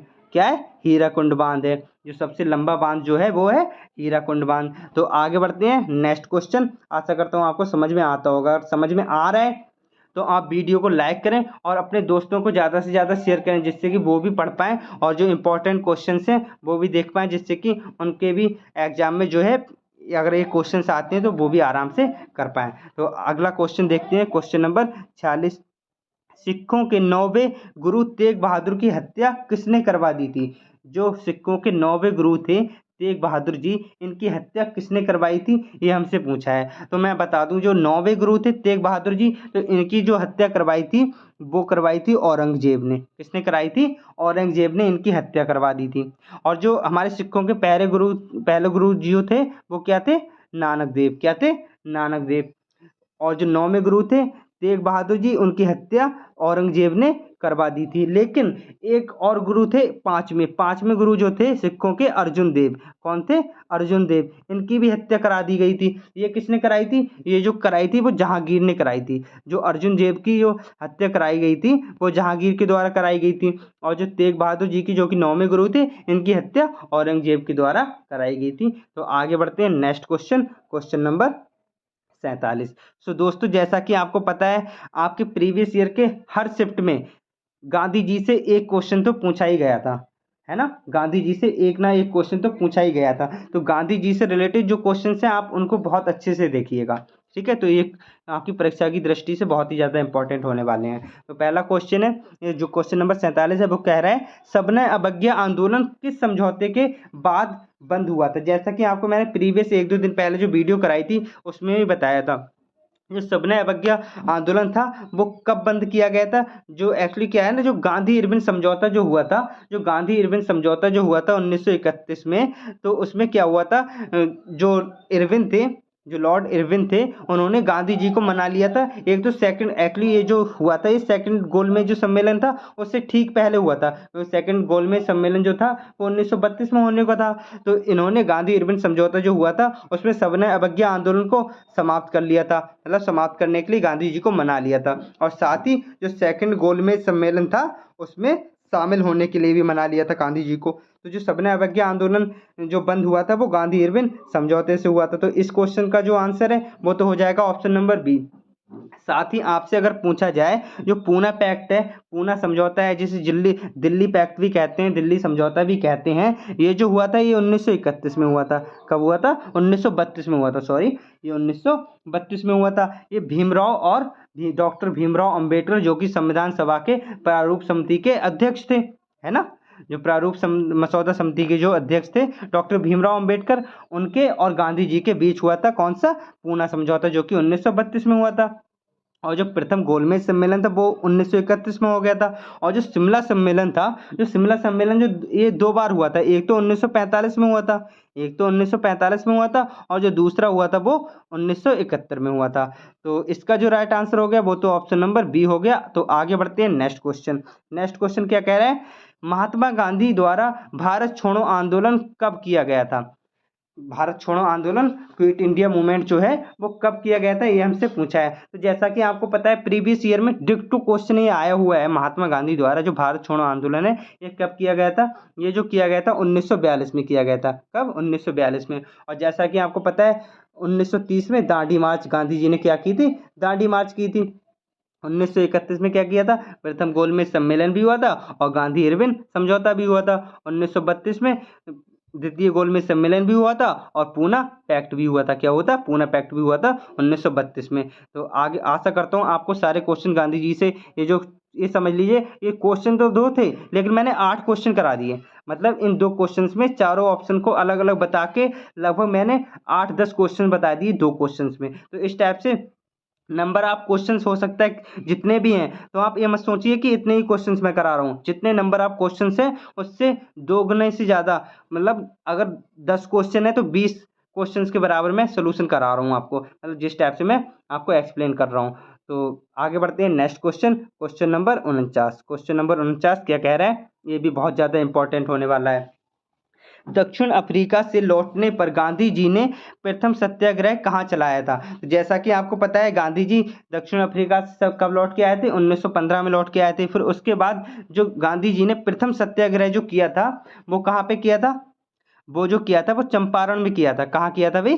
चंपारण में किया था प्रथम सत्याग्रह, जो कि चंपारण कहाँ पे आता है भाई? बिहार में आता है। कहाँ आता है? बिहार में चंपारण आता है। लेकिन जो चंपारण है ये चंपारण प्रथम सत्याग्रह जो था गांधी जी का, ये कब किया था? 1917 में किया था। क्या किया था? 1917 में किया था।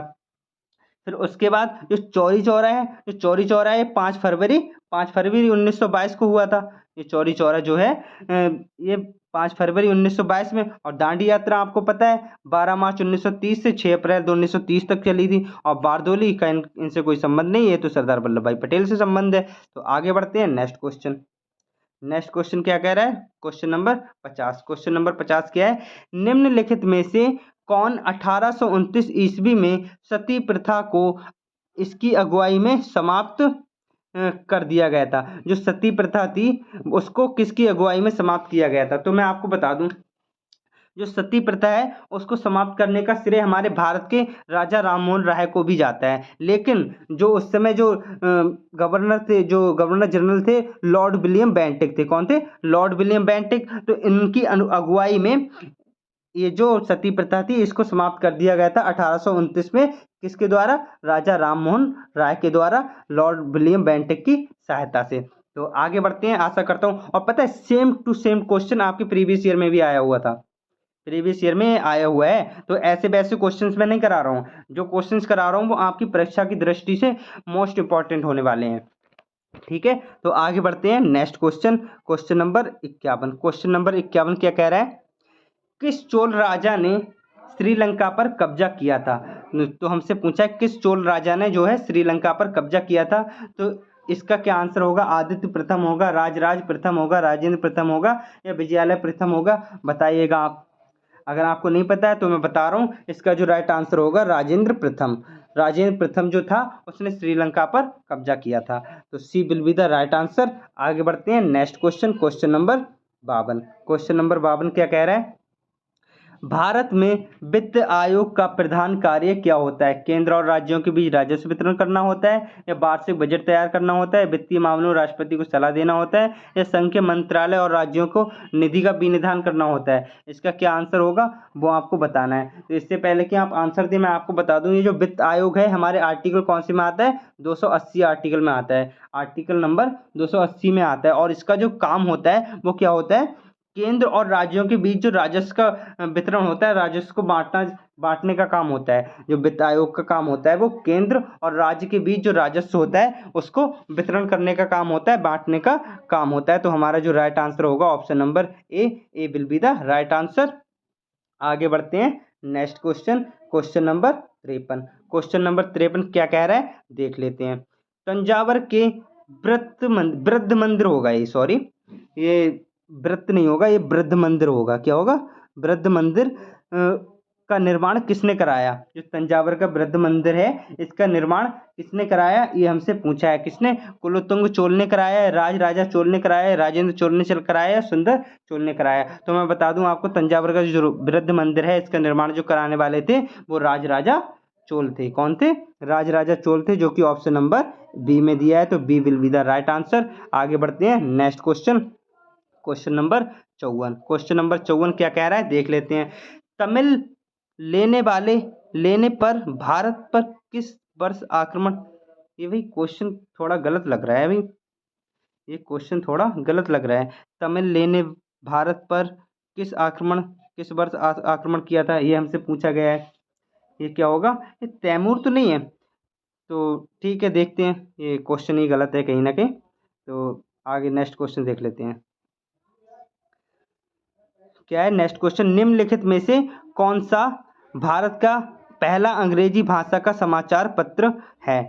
जो भारत का अंग्रेजी भाषा का जो पहला समाचार पत्र था वो कौन सा था, ये हमसे पूछा गया। तो मैं आपको बता दूं, जो भारत का पहला समाचार पत्र था अंग्रेजी भाषा में वो 1780 में आया था। कब आया था? 1780 में आया था। और जो कि जेम्स ऑन्ग हैकी के द्वारा आया था और जिसे बंगाल गैजेट भी कहते हैं। 1780 में आया था भारत का पहला अंग्रेजी भाषा का समाचार, जो कि बंगाल गैजेट हुआ करता था, जो कि 1780 में आया था, जो कि जेम्स के द्वारा लाया गया, जिसके संस्थापक जो फाउंडर थे वो जेम्स जी थे। तो आगे बढ़ते हैं next question, question number 56। Question number 56 क्या कह रहा है, देख लेते हैं। भारत की किस नदी को वृद्ध गंगा कहा जाता है? तो मैं आपको बता दूं, जो वृद्ध गंगा कहा जाता है वो गोदावरी नदी को कहा जाता है। जो वृद्ध गंगा कहा जाता है वो गोदावरी नदी को कहा जाता है। और गोदावरी नदी को केवल वृद्ध गंगा ही नहीं, दक्षिण भारत की गंगा भी कहा जाता है। गोदावरी को दक्षिण भारत की गंगा भी कहा जाता है। लेकिन अगर आपसे पूछ ले दक्षिण गंगा कैसे कहते हैं, ये तो गोदावरी होगी दक्षिण भारत की गंगा और वृद्ध गंगा, लेकिन अगर आपसे पूछे दक्षिण गंगा कैसे कहते हैं, तो वो कहते हैं कावेरी को कहते हैं दक्षिण गंगा। ठीक है। उसके अलावा जो ये जो हमारी कावेरी नदी है, ये कहाँ से निकलती है? ये ब्रह्मगिरी हिल से निकलती है। कहाँ से निकलती है? ब्रह्मगिरी हिल से निकलती है। और जो हमारी कृष्णा नदी है, ये महाबलेश्वर से निकलती है। कहाँ से निकलती है? महाबलेश्वर से निकलती है। और जो हमारी गोदावरी नदी है, ये नासिक से निकलती है। कहाँ से निकलती है? नासिक से निकलती है। और जो हमारी नर्मदा नदी है, ये अमरकंटक से निकलती है। कहाँ से निकलती है? अमरकंटक से निकलती है। तो आशा करता हूँ इस क्वेश्चंस में मैंने एक क्वेश्चंस में 4-5 क्वेश्चंस करा दिए हैं। तो अगर इससे रिलेटेड कोई क्वेश्चंस आएगा आपके एग्जाम में तो आप आसानी से कर देंगे। आगे बढ़ते हैं नेक्स्ट क्वेश्चन। अगर आपको एक बार में अच्छे से ना समझ पाएँ तो आप इस वीडियो को 2 बार जरूर देख लेना, जिससे कि अगर कोई चीज़ आप एक बार देखने से अगर भूल जा रहे हैं, दोबारा से देख लेंगे तो आप भूल नहीं पाएंगे, जिससे कि अगर आपके एग्जाम में आ जाएगा तो आप आसानी से कर देंगे। तो क्या कह रहा है, निम्नलिखित में से कौन सा बंदरगाह भारत के पश्चिमी तट पर स्थित है? तो जो कौन सा बंदरगाह भारत के पश्चिमी तट पर स्थित है, ये हमसे पूछा गया है। कौन सा है भाई? एन्नोर है, हल्दिया है, कोचीन है या पारादीप है? तो मैं आपको बता दूं, इसका जो राइट आंसर होगा वो तो हो जाएगा कोचीन। क्या हो जाएगा? कोचीन। जो बंदरगाह है पश्चिमी तट पर जो स्थित बंदरगाह है वो होगा कोचीन। लेकिन जो एन्नोर बंदरगाह है ये कहाँ पाया जाता है भाई? तमिलनाडु में। ये कहाँ पाया जाता है? तमिलनाडु में। और जो हल्दिया है, ये हल्दिया कहाँ पाया जाता है? वेस्ट बंगाल में। कहाँ? पश्चिम बंगाल में ये पाया जाता है। और जो पारादीप है, ये जो पारादीप है ये उड़ीसा में पाया जाता है। कहाँ पाया जाता है भाई? उड़ीसा में पाया जाता है। इसके साथ ही एक सबसे गहरा जो बंदरगाह है वो है विशाखापट्टनम। क्या है? विशाखापट्टनम, जो कि कहाँ पाया जाता है? आंध्र प्रदेश में पाया जाता है। कहाँ पाया जाता है भाई? आंध्र प्रदेश में पाया जाता है। तो आशा करता हूँ आपको समझ में आ गया होगा।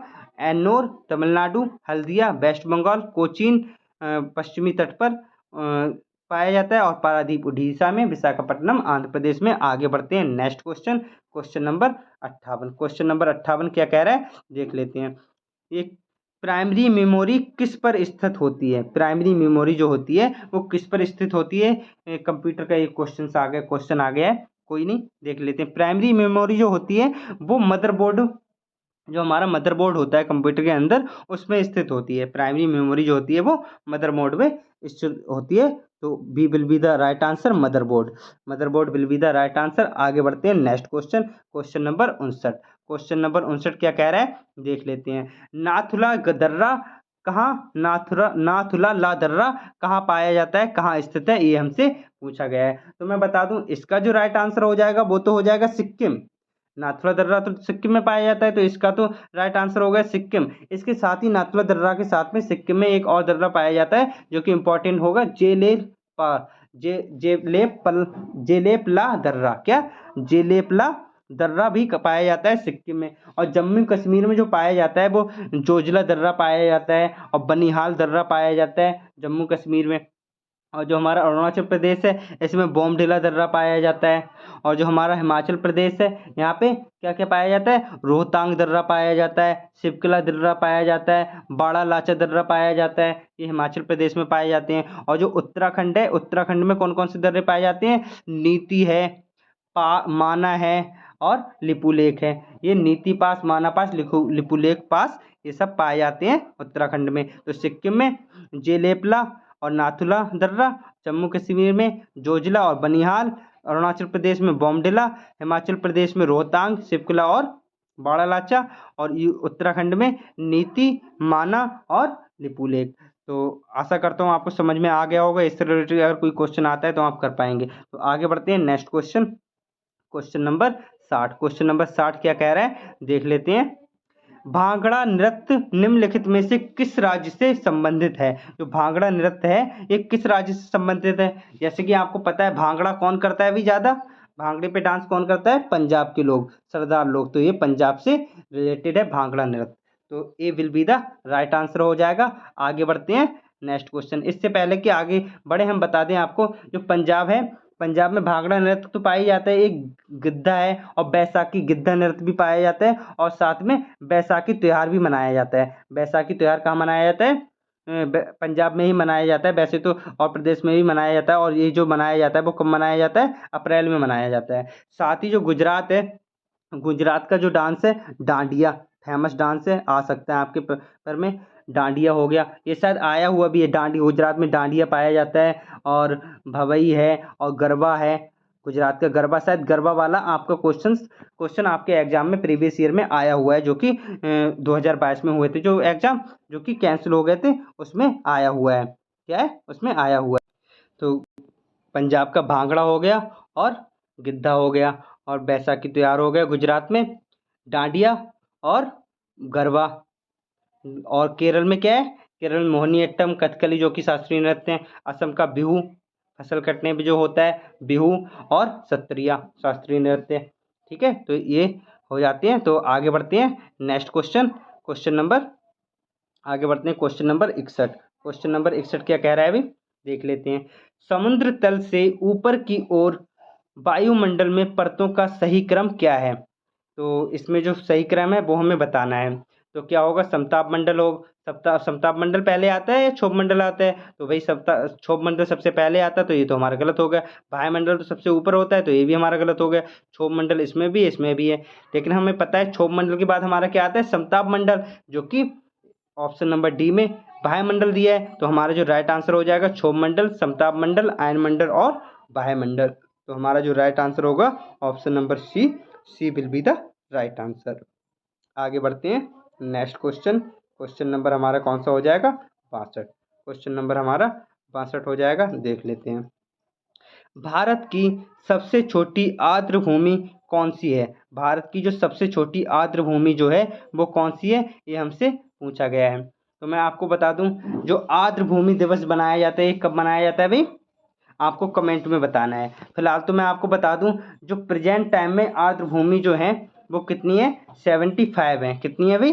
75 आर्द्र भूमि है इस समय प्रेजेंट टाइम में। और जो सबसे छोटी आर्द्र भूमि है वो तो हो जाएगी रेणुका आर्द्र भूमि। कौन सी हो जाएगी? रेणुका आर्द्र भूमि। तो इसका जो आंसर हो जाएगा वो तो हो जाएगा बी।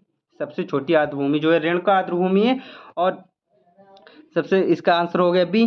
और इसके साथ ही मैं आपको बता दूं, ये कहाँ पाई जाती है? ये हिमाचल प्रदेश में पाई जाती है। कहाँ? हिमाचल प्रदेश में पाई जाती है। रेणुका जो है आर्द्र भूमि, ये हिमाचल प्रदेश में पाई जाती है। और 2023 तक जो आर्द्र भूमि है हमारे देश में वो कितनी है भाई?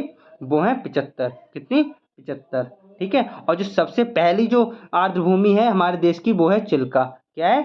चिल्का। सबसे पहली जो आर्द्र भूमि है वो है चिल्का। और अगर पूछा जाए सबसे बड़ी आर्द्र भूमि हमारे देश की जो है वो कौन सी है? वो है सुंदरबन। क्या है भाई? सुंदरबन। सुंदरबन जो कि वेस्ट बंगाल में पाई जाती है, पश्चिम बंगाल में पाई जाती है। तो इसका जो राइट आंसर हो जाएगा वो हो जाएगा option number B. B will be the right answer. तो आगे बढ़ते हैं next question. Question number 63। Question number 63 क्या कह रहा है भाई, देख लेते हैं। जब भारत आजाद हुआ तब भारतीय राष्ट्रीय कांग्रेस के अध्यक्ष कौन थे? जब भारत आजाद, नेक्स्ट क्वेश्चन हमारा क्या है अभी? Next question, question number 63। जब भारत आजाद हुआ तब भारतीय राष्ट्रीय कांग्रेस के अध्यक्ष कौन थे? ये हमसे पूछा गया। क्या पूछा गया अभी? जब भारत हमारा आजाद हुआ था, 1947 में जब आजाद हुआ था, तो भारतीय राष्ट्रीय कांग्रेस के जो अध्यक्ष थे वो कौन थे, ये हमसे पूछा गया है। तो मैं आपको बता दूं, जब हमारा भारत आजाद हुआ था उस समय जो भारतीय राष्ट्रीय कांग्रेस के अध्यक्ष थे वो थे हमारे JB कृपलानी जी। तो इसका तो राइट आंसर हो जाएगा बी। इसका जो राइट आंसर हो जाएगा वो हो जाएगा बी। इसके साथ ही मैं बता दूं, जो भारतीय राष्ट्रीय कांग्रेस थी इसकी स्थापना कब हुई थी भाई? 1800 भाई कितने में हुई थी? 1885 ईस्वी में हुई थी। उस समय जो गवर्नर जनरल थे वो कौन थे? डफरिन। कौन थे भाई? डफरिन उस समय के गवर्नर जनरल हुआ करते थे। इसके साथ ही जो इनके फाउंडर जो थे वो कौन हुआ करते थे, वो एओ हुम थे। कौन थे, एओ हुम थे इसके संस्थापक। जो इसके फाउंडर थे वो एओ ह्यूम थे। लेकिन इसके साथ ही जब इसकी पहली जो बैठक हुई थी, पहला जो सम्मेलन हुआ था, तो उसके जो अध्यक्ष हुए वो कौन हुए थे, क्योंकि कोई अध्यक्ष मिल नहीं पा रहा था, तो सबसे ज़्यादा वृद्ध जो थे WC बनर्जी जी थे, तो उन्हें बना दिया। जो पहले अध्यक्ष जो थे INC के, भारतीय राष्ट्रीय कांग्रेस के, वो कौन थे, WC बनर्जी। कौन थे भाई, WC बनर्जी थे। WC बनर्जी जी हो गए। ठीक है, तो ये जो सम्मेलन हुआ था, जो भारतीय राष्ट्रीय कांग्रेस का जो पहला सम्मेलन था, वो कहाँ हुआ था, तो मैं आपको बता दूं, ये बॉम्बे में हुआ था। कहाँ हुआ था भाई, बॉम्बे में ये सम्मेलन हुआ था। कहाँ पे हुआ था, बॉम्बे में ये पहला सम्मेलन हुआ था। ठीक है, और गांधी जी भी इसके एक बार अध्यक्ष बने थे। कौन से बने थे, आपको कमेंट करके बताना है। ठीक है, आगे बढ़ते हैं। Next question, question number 64। Question number 64 क्या कह रहा है भाई, राष्ट्रीय हरित अधिकरण एक क्या है। राष्ट्रीय हरित अधिकरण जो है वो एक क्या है, फास्ट ट्रैक कोर्ट है, या नॉन गैजेटेड संगठन है, ये केंद्र सरकार विभाग है, या निवेश कंपनी है। तो ये क्या है, ये हमसे पूछा गया है। तो मैं आपको बता दूं, राष्ट्रीय हरित अधिकरण जो है वो हमारा एक फास्ट ट्रैक कोर्ट है। क्या है, फास्ट ट्रैक कोर्ट है। तो इसका जो राइट आंसर हो जाएगा option number A will be the right answer. आगे बढ़ते हैं। Next question, question number 65। Question number 65 क्या कह रहा है हमारा, सिमली पार बायो रिजर्व कहाँ स्थित है। हमसे क्या पूछा है भाई, सिमली पार बायो रिजर्व कहाँ स्थित है, ये हमसे पूछा गया। तो इसका जो आंसर होगा वो तो हो जाएगा उड़ीसा। क्या हो जाएगा, उड़ीसा। तो सिमली पार बायो रिजर्व जो है वो तो उड़ीसा में स्थित है। इसके अलावा जो कितने बायो रिजर्व हैं, मैंने पिछली वीडियो में ही बताया है। ठीक, इससे पहले जो वीडियो कराई थी कल परसों, उस वीडियो में मैंने बताया था कि कितने बायो रिजर्व हैं हमारे देश में, पहला कौन सा है और कितने हैं, कहाँ पे कौन सा है, ये मैंने बताया था। अगर आपने नहीं देखा तो उस वीडियो को देख लीजिए। ज़्यादा बड़ी वीडियो नहीं है, बस 20 से 25 मिनट की वीडियो होगी। और जो मैंने जो एक्सपेक्टेड क्वेश्चंस की वीडियो कराई है, कम से कम आप उन्हें ही देख लीजिएगा। ये एक्सपेक्टेड क्वेश्चंस की 2 वीडियो मैंने कराई है, कोई ज़्यादा बड़ी वीडियो नहीं है, 25 से 30 मिनट की वीडियो है। अगर आप उन्हें देख लेंगे तो सारे कॉन्सेप्ट क्लियर हो जाएंगे। इसमें तो मैं ज़्यादा एक्सप्लेनेशन नहीं करा रहा हूँ, कुछ क्वेश्चंस का करा दे रहा हूँ, लेकिन जिनका करा रखा है पहले से उनका नहीं करा रहा हूँ। लेकिन जो मुझे लग रहा है बहुत ही ज़्यादा इंपॉर्टेंट है उनका करा भी रहा हूँ। लेकिन ज़्यादा एक्सप्लेनेशन देखने के लिए आप पिछली वीडियो देख लीजिएगा। ठीक है, आगे बढ़ते हैं। Next question, question number 66। Question number 66 क्या कह रहा है, देख लेते हैं भाई। पंडित शिव कुमार शर्मा किस वाद्य यंत्र से संबंधित हैं, जो कि संगीतकार हैं पंडित शिव कुमार शर्मा जी, ये किस वाद्य यंत्र से संबंधित हैं, ये हमसे पूछा है। ये ढोलक से संबंधित हैं, सरोद के हैं, या नारंगी या सारंगी या संतूर। तो मैं आपको बता दूं, इसका जो राइट आंसर होगा, जो पंडित शिव कुमार शर्मा जी हैं ये संतूर से संबंधित हैं। कौन से वाद्य यंत्र से संबंधित है, संतूर से। तो इसका जो राइट आंसर हो जाएगा हमारा ऑप्शन नंबर डी हो जाएगा। क्या हो जाएगा, ऑप्शन नंबर डी हो जाएगा। तो आगे बढ़ते हैं। Next question, question number 67। Question number 67 क्या कह रहा है, देख लेते हैं हम। तो क्वेश्चन नंबर 67 क्या कह रहे हैं, हम देख लेते हैं। बेगम हजरत महल ने किस जगह से 1857 के विद्रोह का नेतृत्व किया था। तो 1857 का विद्रोह जो हुआ था, तो बेगम हजरत महल ने कहाँ से नेतृत्व किया था। तो मैं आपको बता दूं, जो बेगम हजरत महल जो थी, इन्होंने तो नेतृत्व किया था लखनऊ से। बेगम हजरत महल ने कहाँ से नेतृत्व किया था, लखनऊ से। साथ में ग्वालियर से भाई किसने किया था, ग्वालियर से जो किया था तात्या टोपे ने किया था। किसने किया था, तात्या टोपे ने किया था। और फिर इसके अलावा जो दिल्ली से जो किया गया था वो किया था बहादुर शाह ने। किसने कहा किया था भाई, बहादुर शाह ने किया था दिल्ली से। ठीक है, इसके अलावा झांसी से जो किया गया था, झांसी से जो किया गया था वो किया था किसने, रानी लक्ष्मीबाई ने किया था। रानी लक्ष्मीबाई ने किया था। किसने किया था, झांसी से रानी लक्ष्मीबाई ने किया था। और कानपुर से किसने किया था भाई, कानपुर से जो किया था नेतृत्व 1857 के विद्रोह का, कानपुर से जो किया था वो नाना साहब ने किया था। किसने किया था, नाना साहब ने किया था कानपुर से। इसके अलावा बिहार, अगर आपसे पूछे बिहार से 1857 की क्रांति का नेतृत्व किसने किया था, तो बिहार से जो किया गया था वो किया था कुंवर सिंह ने। किसने किया था भाई, बिहार से जो किया था वो कुंवर सिंह ने किया था। तो आशा करता हूँ आपको समझ में आ गया होगा। तो आगे बढ़ते हैं। नेक्स्ट क्वेश्चन, इसका तो ऑप्शन नंबर ए हो जाएगा, लखनऊ से बेगम हजरत महल ने किया था। तो आगे बढ़ते हैं। Next question, question number 68। Question number 68 क्या कह रहा है, देख लेते हैं। सिंगुर बांध किस नदी पर बनाया गया? जो सिंगुर बांध है ये किस नदी पर बनाया गया है, ये हमसे पूछा गया है। कोई बात नहीं, हम बता देंगे। तो जो सिंगुर बांध है ये तो बनाया गया है, किस नदी पे बनाया गया? सिंधु पे बनाया गया, मंजीरा पे, ब्रह्मपुत्र पे या पेरियार पे? तो मैं आपको बता दूं, सिंगुर बांध जो है वो मंजीरा नदी पे बनाया गया है। किस नदी पे बनाया गया है?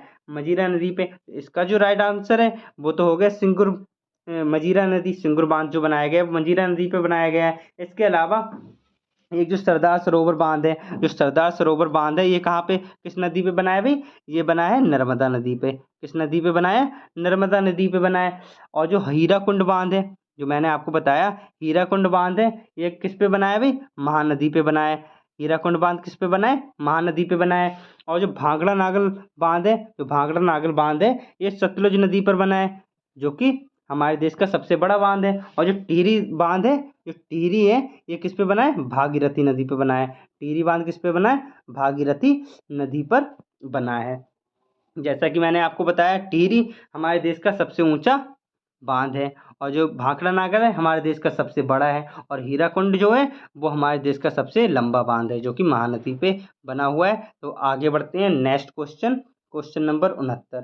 क्वेश्चन नंबर 69 में क्या कह रहा है हमसे, देख लेते हैं।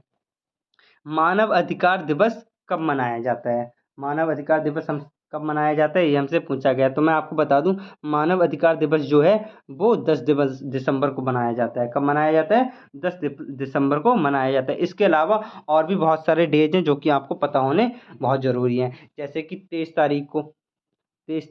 जनवरी को क्या मनाया जाता है भाई? पराक्रम दिवस। क्या मनाया जाता है? पराक्रम दिवस। इंपॉर्टेंट है भाई, पराक्रम दिवस 23 जनवरी को मनाया जाता है। ठीक है। 2 फरवरी को आर्द्रभूमि दिवस मनाया जाता है ना? 2 फरवरी को आर्द्रभूमि दिवस मनाया जाता है। और 26 जनवरी को तो आपको पता ही होगा गणतंत्र दिवस मनाया जाता है। इसके अलावा भाई 28 फरवरी को हमारा साइंस डे मनाया जाता है ना? और जो है 22 मार्च को हमारा जल दिवस मनाया जाता है।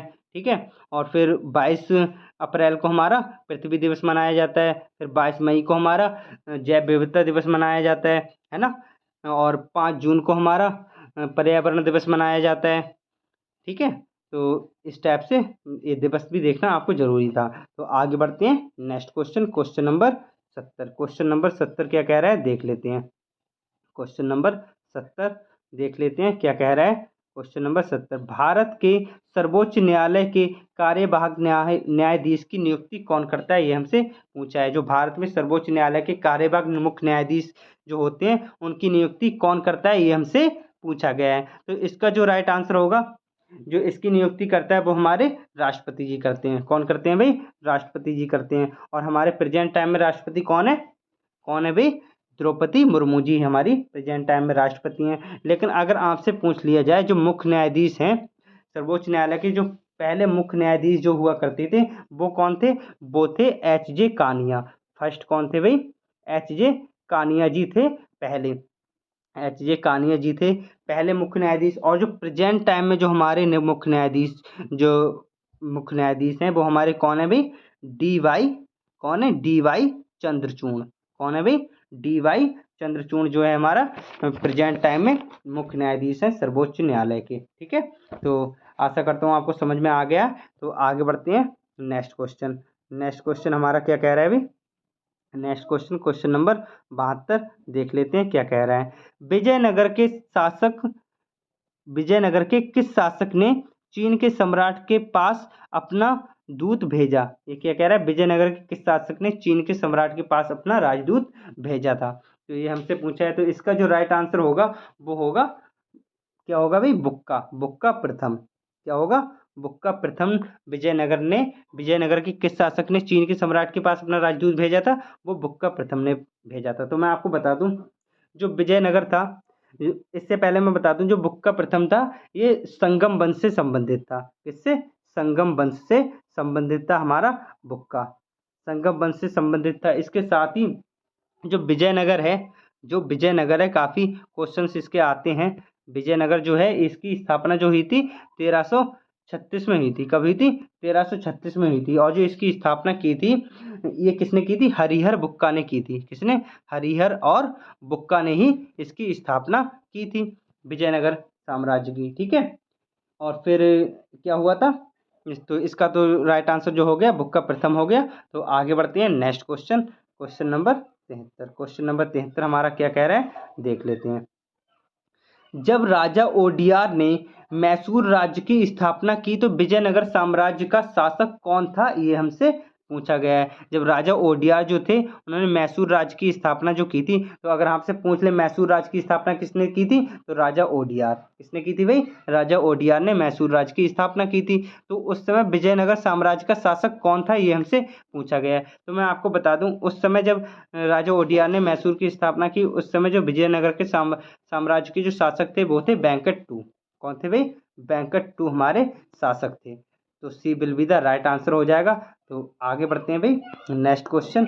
नेक्स्ट क्वेश्चन क्या कह रहा है भाई, देख लेते हैं। दिल्ली की राजगद्दी पर शासकों के शासन का निम्न में से कौन सा सही क्रम काल अनुक्रम लगा हुआ है। तो पहले शासक कौन था, सिकंदर लोदी था, इब्राहिम लोदी था या बहलोल लोदी था। जैसा कि आपको पता होगा, क्या पहले कौन बना था भाई, बहलोल खान लोदी। कौन बना था, बहलोल खान लोदी बना था, है ना। पहले गद्दी पे बहलोल खान लोदी बना था। फिर उसके बाद कौन आया भाई, सिकंदर। क्या आया था, सिकंदर आया था, जिसने 1504 में आगरा की भी स्थापना की थी। फिर सिकंदर के बाद कौन आया भाई, इब्राहिम लोदी, जो कि लोदी वंश का आखिरी शासक था।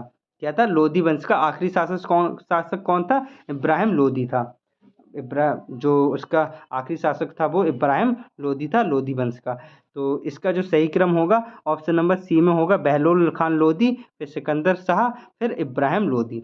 तो इसका जो राइट आंसर होगा option number C will be the right answer. आगे बढ़ते हैं next question, question number 75। Question number 75 क्या कह रहे हैं, देख लेते हैं भाई। तैमूर के आक्रमण के बाद भारत में किस वंश का राज्य स्थापित हुआ। तैमूर ने जो आक्रमण किया था उसके बाद भारत में किस वंश का राज्य स्थापित हुआ था, ये हमसे पूछा गया है।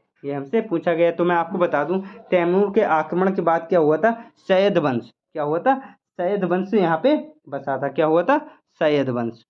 क्या भाई, सैयद वंश, जिसकी स्थापना किसने की थी, खिज्र खान ने की थी। किसने की थी भाई, खिज्र खान ने सैयद वंश की स्थापना की थी, है ना। जो कि खिज्र खान जो थे वो कौन थे भाई, अगर आपसे पूछा जाए खिज्र खान कौन थे, तो जो तैमूर ने जो आक्रमण किया था उसके कौन से सेनापति जी थे। जो तैमूर के सेनापति कौन था भाई, खिज्र खान तैमूर का सेनापति था। इसी ने सैयद वंश की स्थापना की थी तैमूर के आक्रमण के बाद। तो आगे बढ़ते हैं next question, question number 76। Question number 76 हमारा आ गया, आगरा शहर की स्थापना की थी, किसने की थी, ये हमसे पूछा है। जैसा कि आपको पता है आगरा में क्या है भाई, ताजमहल है। आगरा में क्या है, ताजमहल है। तो इस आगरा की स्थापना किसने की थी, ये तो आपको पता करने की बहुत दिलचस्पी होगी। मैं आपको बता दूं 1504 में सिकंदर लोदी ने की थी। किसने, सिकंदर लोदी ने आगरा की स्थापना की थी, ठीक है। फिर शाहजहां ने ताजमहल बनवा दिया भाई।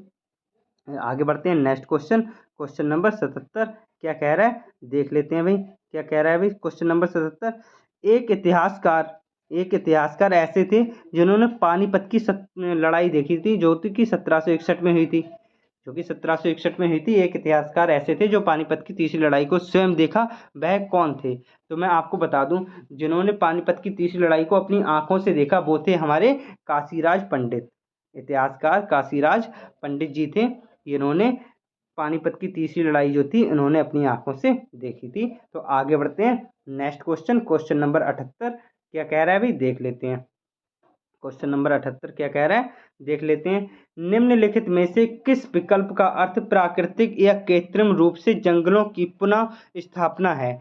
तो मैं आपको बता दूं, जंगलों की पुनः स्थापना हम कैसे करते हैं भाई, डिफॉरेस्टिंग करेंगे तो जंगलों का अंत हो जाएगा। डिफॉरेस्टिंग करने से क्या हो जाएगा, जंगलों का अंत हो जाएगा। हमें क्या करना पड़ेगा, रिफॉरेस्टिंग, हमें और पेड़ पौधे लगाने पड़ेंगे। हमें क्या करना पड़ेगा, और भी ज़्यादा पेड़ पौधे लगाने पड़ेंगे, तो उसको हम क्या कहेंगे, रिफॉरेस्टिंग। हम जंगलों को फिर से विकसित करेंगे। तो रिफॉरेस्टिंग इसका जो है राइट आंसर हो जाएगा option number C will be the right answer. आगे बढ़ते हैं next question, question number 79। Question number 79 क्या कह रहा है भाई, देख लेते हैं। क्वेश्चन नंबर 79 क्या कह रहा है, देख लेते हैं भाई।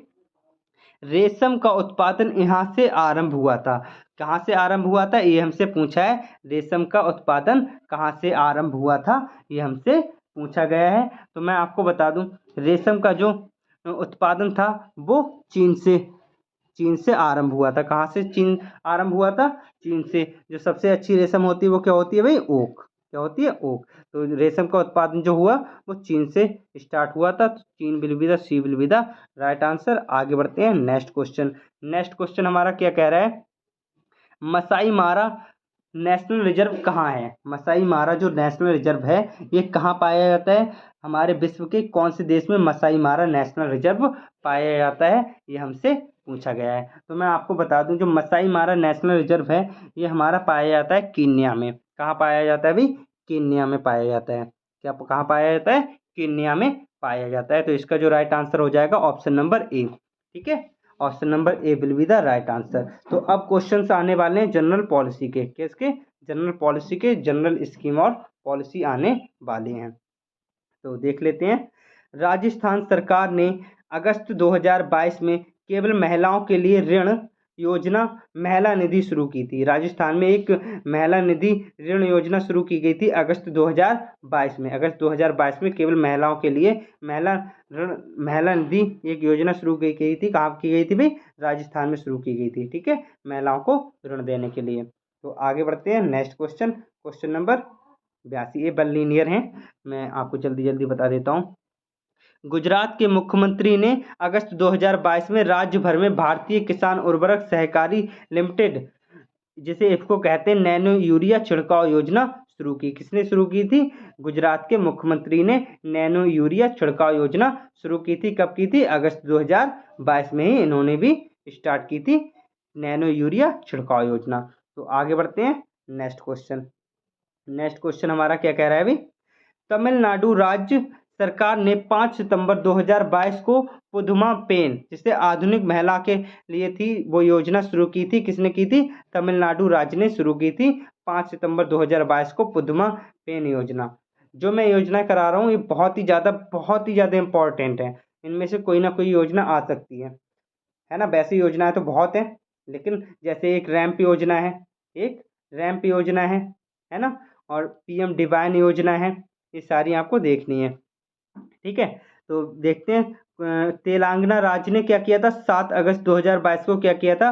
बुनकरों के लिए एक नेथन्ना बीमा योजना शुरू की थी। नेथन्ना बीमा योजना अगर आपसे पूछे किस राज्य ने शुरू की थी 7 अगस्त 2022 में, अगस्त 2022 में, तो वो की थी तेलंगाना ने। किसने की थी? तेलंगाना ने नेथन्ना बीमा योजना शुरू की थी। और नेक्स्ट देखते हैं, नेक्स्ट योजना कौन सी है भाई? नेक्स्ट योजना जो है मेघालय राज्य ने शुरू की थी। मेघालय राज्य के जो मुख्यमंत्री हैं उन्होंने शुरू की थी, ये भी अगस्त 2022 में ही शुरू की थी, जिसका नाम है रूरल बैकयार्ड पिगरी स्कीम। क्या है? रूरल बैकयार्ड पिगरी स्कीम किसने स्टार्ट की थी भाई? मेघालय राज्य के मुख्यमंत्री ने स्टार्ट की थी। तो आगे बढ़ते हैं नेक्स्ट क्या है भाई? गुजरात राज्य जुलाई 2022 में सेमीकंडक्टर नीति शुरू करने वाला पहला राज्य बन गया। हमारे भारत का पहला राज्य बन गया गुजरात। क्या करने वाला? सेमीकंडक्टर नीति लाने वाला। जैसे कि मैंने कहा आपको जनरल पॉलिसी, तो जनरल पॉलिसी में यही सब आते हैं। तो सेमीकंडक्टर नीति शुरू करने वाला जो पहला राज्य है वो कौन सा है भाई? गुजरात राज्य, जो कि जुलाई 2022 में सेमीकंडक्टर नीति लाया था गुजरात। तो इसका जो राइट आंसर हो जाएगा गुजरात। नेक्स्ट जो छाता योजना है, कौन सी? छाता योजना। छाता योजना जो है वो किस प्रदेश ने शुरू की थी? तो वो की थी उड़ीसा ने। किसने? उड़ीसा ने छाता योजना शुरू की थी। किसने शुरू की थी भाई? उड़ीसा ने छाता योजना शुरू की थी। नेक्स्ट देख लेते हैं। केंद्र सरकार ने केंद्र सरकार ने दिसंबर 2022 में प्रधानमंत्री कौशल काम कार्यक्रम, जिसे पीएम ट्रिपल के कहते थे, उसका नाम बदल के क्या कर दिया? पीएम विकास। क्या कर दिया भाई? दिसंबर 2022 में केंद्र सरकार ने क्या कर दिया? प्रधानमंत्री कौशल को काम कार्यक्रम का नाम चेंज करके पीएम विकास कार्यक्रम कर दिया। पीएम विकास कर दिया। आगे मैं आपको बता दूं, एक नीति और है जिसका नाम क्या है भाई? जो कि 17 सितंबर कब आई थी भाई? 17 सितंबर 2022 को आई थी। भारत के प्रधानमंत्री नरेंद्र मोदी ने विज्ञान भवन में नई दिल्ली में राष्ट्रीय रसद नीति लॉन्च की थी। कहाँ लॉन्च की थी? हमारे प्रधानमंत्री नरेंद्र मोदी जो हैं उन्होंने राष्ट्रीय रसद नीति कहाँ लॉन्च की थी भाई? दिल्ली में लॉन्च की थी। नरेंद्र मोदी जी ने लॉन्च की थी, विकास भवन दिल्ली में लॉन्च की थी। कब की थी? 17 सितंबर 2022 को लॉन्च की। इसके साथ ही और भी योजनाएं लॉन्च की गई थी, जैसे कि क्या है हमारी परिवार पहचान पत्र योजना। जो परिवार पहचान पत्र योजना जो है वो कहाँ शुरू की गई थी भाई? वो शुरू की गई थी हमारे जम्मू एंड कश्मीर में। कौन सी? परिवार पहचान योजना जो थी, परिवार पहचान पत्र योजना जम्मू कश्मीर में शुरू की गई थी। इसके अलावा नई चेतना पहल बदलाव की ओर जो थी वो ग्रामीण विकास मंत्रालय के द्वारा शुरू की गई थी। इसके अलावा जो है हमारी धन वर्षा योजना है। तो धन वर्षा योजना वही किसके द्वारा? LIC के द्वारा शुरू की गई थी। धन वर्षा जो योजना है वो किसके द्वारा शुरू की गई थी? LIC के द्वारा शुरू की गई थी। और एक C295 मेगावाट परिवहन विनिर्माण परियोजना जो है वो बड़ौदा में PM के द्वारा शुरू की गई थी।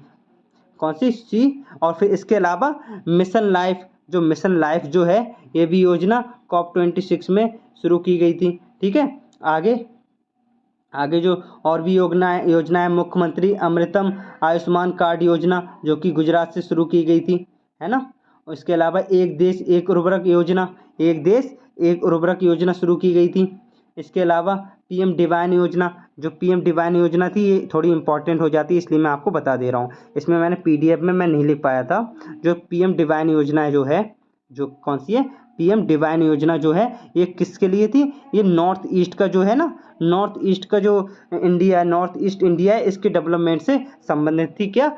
PM डिवाइन योजना। इसके अलावा युविका कार्यक्रम जो था वो हमारे इसरो के द्वारा शुरू किया गया था। युविका कार्यक्रम किसके द्वारा शुरू किया गया था? इसरो के द्वारा युवा वैज्ञानिक कार्यक्रम था। क्या था ये? युवा वैज्ञानिक कार्यक्रम था, युविका कार्यक्रम, जो कि इसरो के द्वारा शुरू किया गया। किसके द्वारा शुरू किया गया भाई? इसरो के द्वारा शुरू किया गया। इसके अलावा जो था फुटबॉल फॉर ऑल पहल, क्या थी? फुटबॉल फॉर ऑल पहल जो थी उड़ीसा से स्टार्ट की गई थी, जो FIFA अंडर-17 वर्ल्ड कप हुआ था उसमें। और जागृति कार्यक्रम जो है, क्या? जागृति कार्यक्रम जो है धर्मेंद्र प्रधान जी ने शुरू किया था, जो शिक्षा मंत्री जी हैं इस समय प्रेजेंट टाइम में, जो शिक्षा मंत्री जी हैं। ठीक है, इसके अलावा इंदिरा गांधी शहरी रोजगार गारंटी योजना, ये मैं बता दूं, इंदिरा गांधी शहरी रोजगार गारंटी योजना, जैसे कि हमारा नरेगा चलता है ऐसी राजस्थान में एक योजना आई है, इंदिरा गांधी शहरी रोजगार गारंटी योजना, जो कि राजस्थान की योजना है। 9 सितंबर 2022 को ये आई थी। ठीक है, इसके अलावा और मुख्यमंत्री चिरंजीवी योजना जो है ये भी राजस्थान की थी, जिसमें 5 लाख तक का फ्री इलाज पहले था, लेकिन अब 10 लाख तक का फ्री इलाज कर दिया है ना। फ्री इलाज कितना कर दिया है भाई? 10 लाख तक का कर दिया। इसके अलावा PM श्री योजना, कौन सी है? PM श्री योजना कब आई थी भाई? PM श्री योजना जो हमारी आई थी 5 सितंबर 2022 को आई थी। सितंबर 2022 में आई थी PM श्री योजना। इसके अलावा और भी जो मैं इम्पोर्टेंट योजना थी वो मैंने आपको करा दी। एक नमस्ते योजना आई थी, जो मशीनीकृत स्वच्छता इकोसिस्टम से संबंधित थी।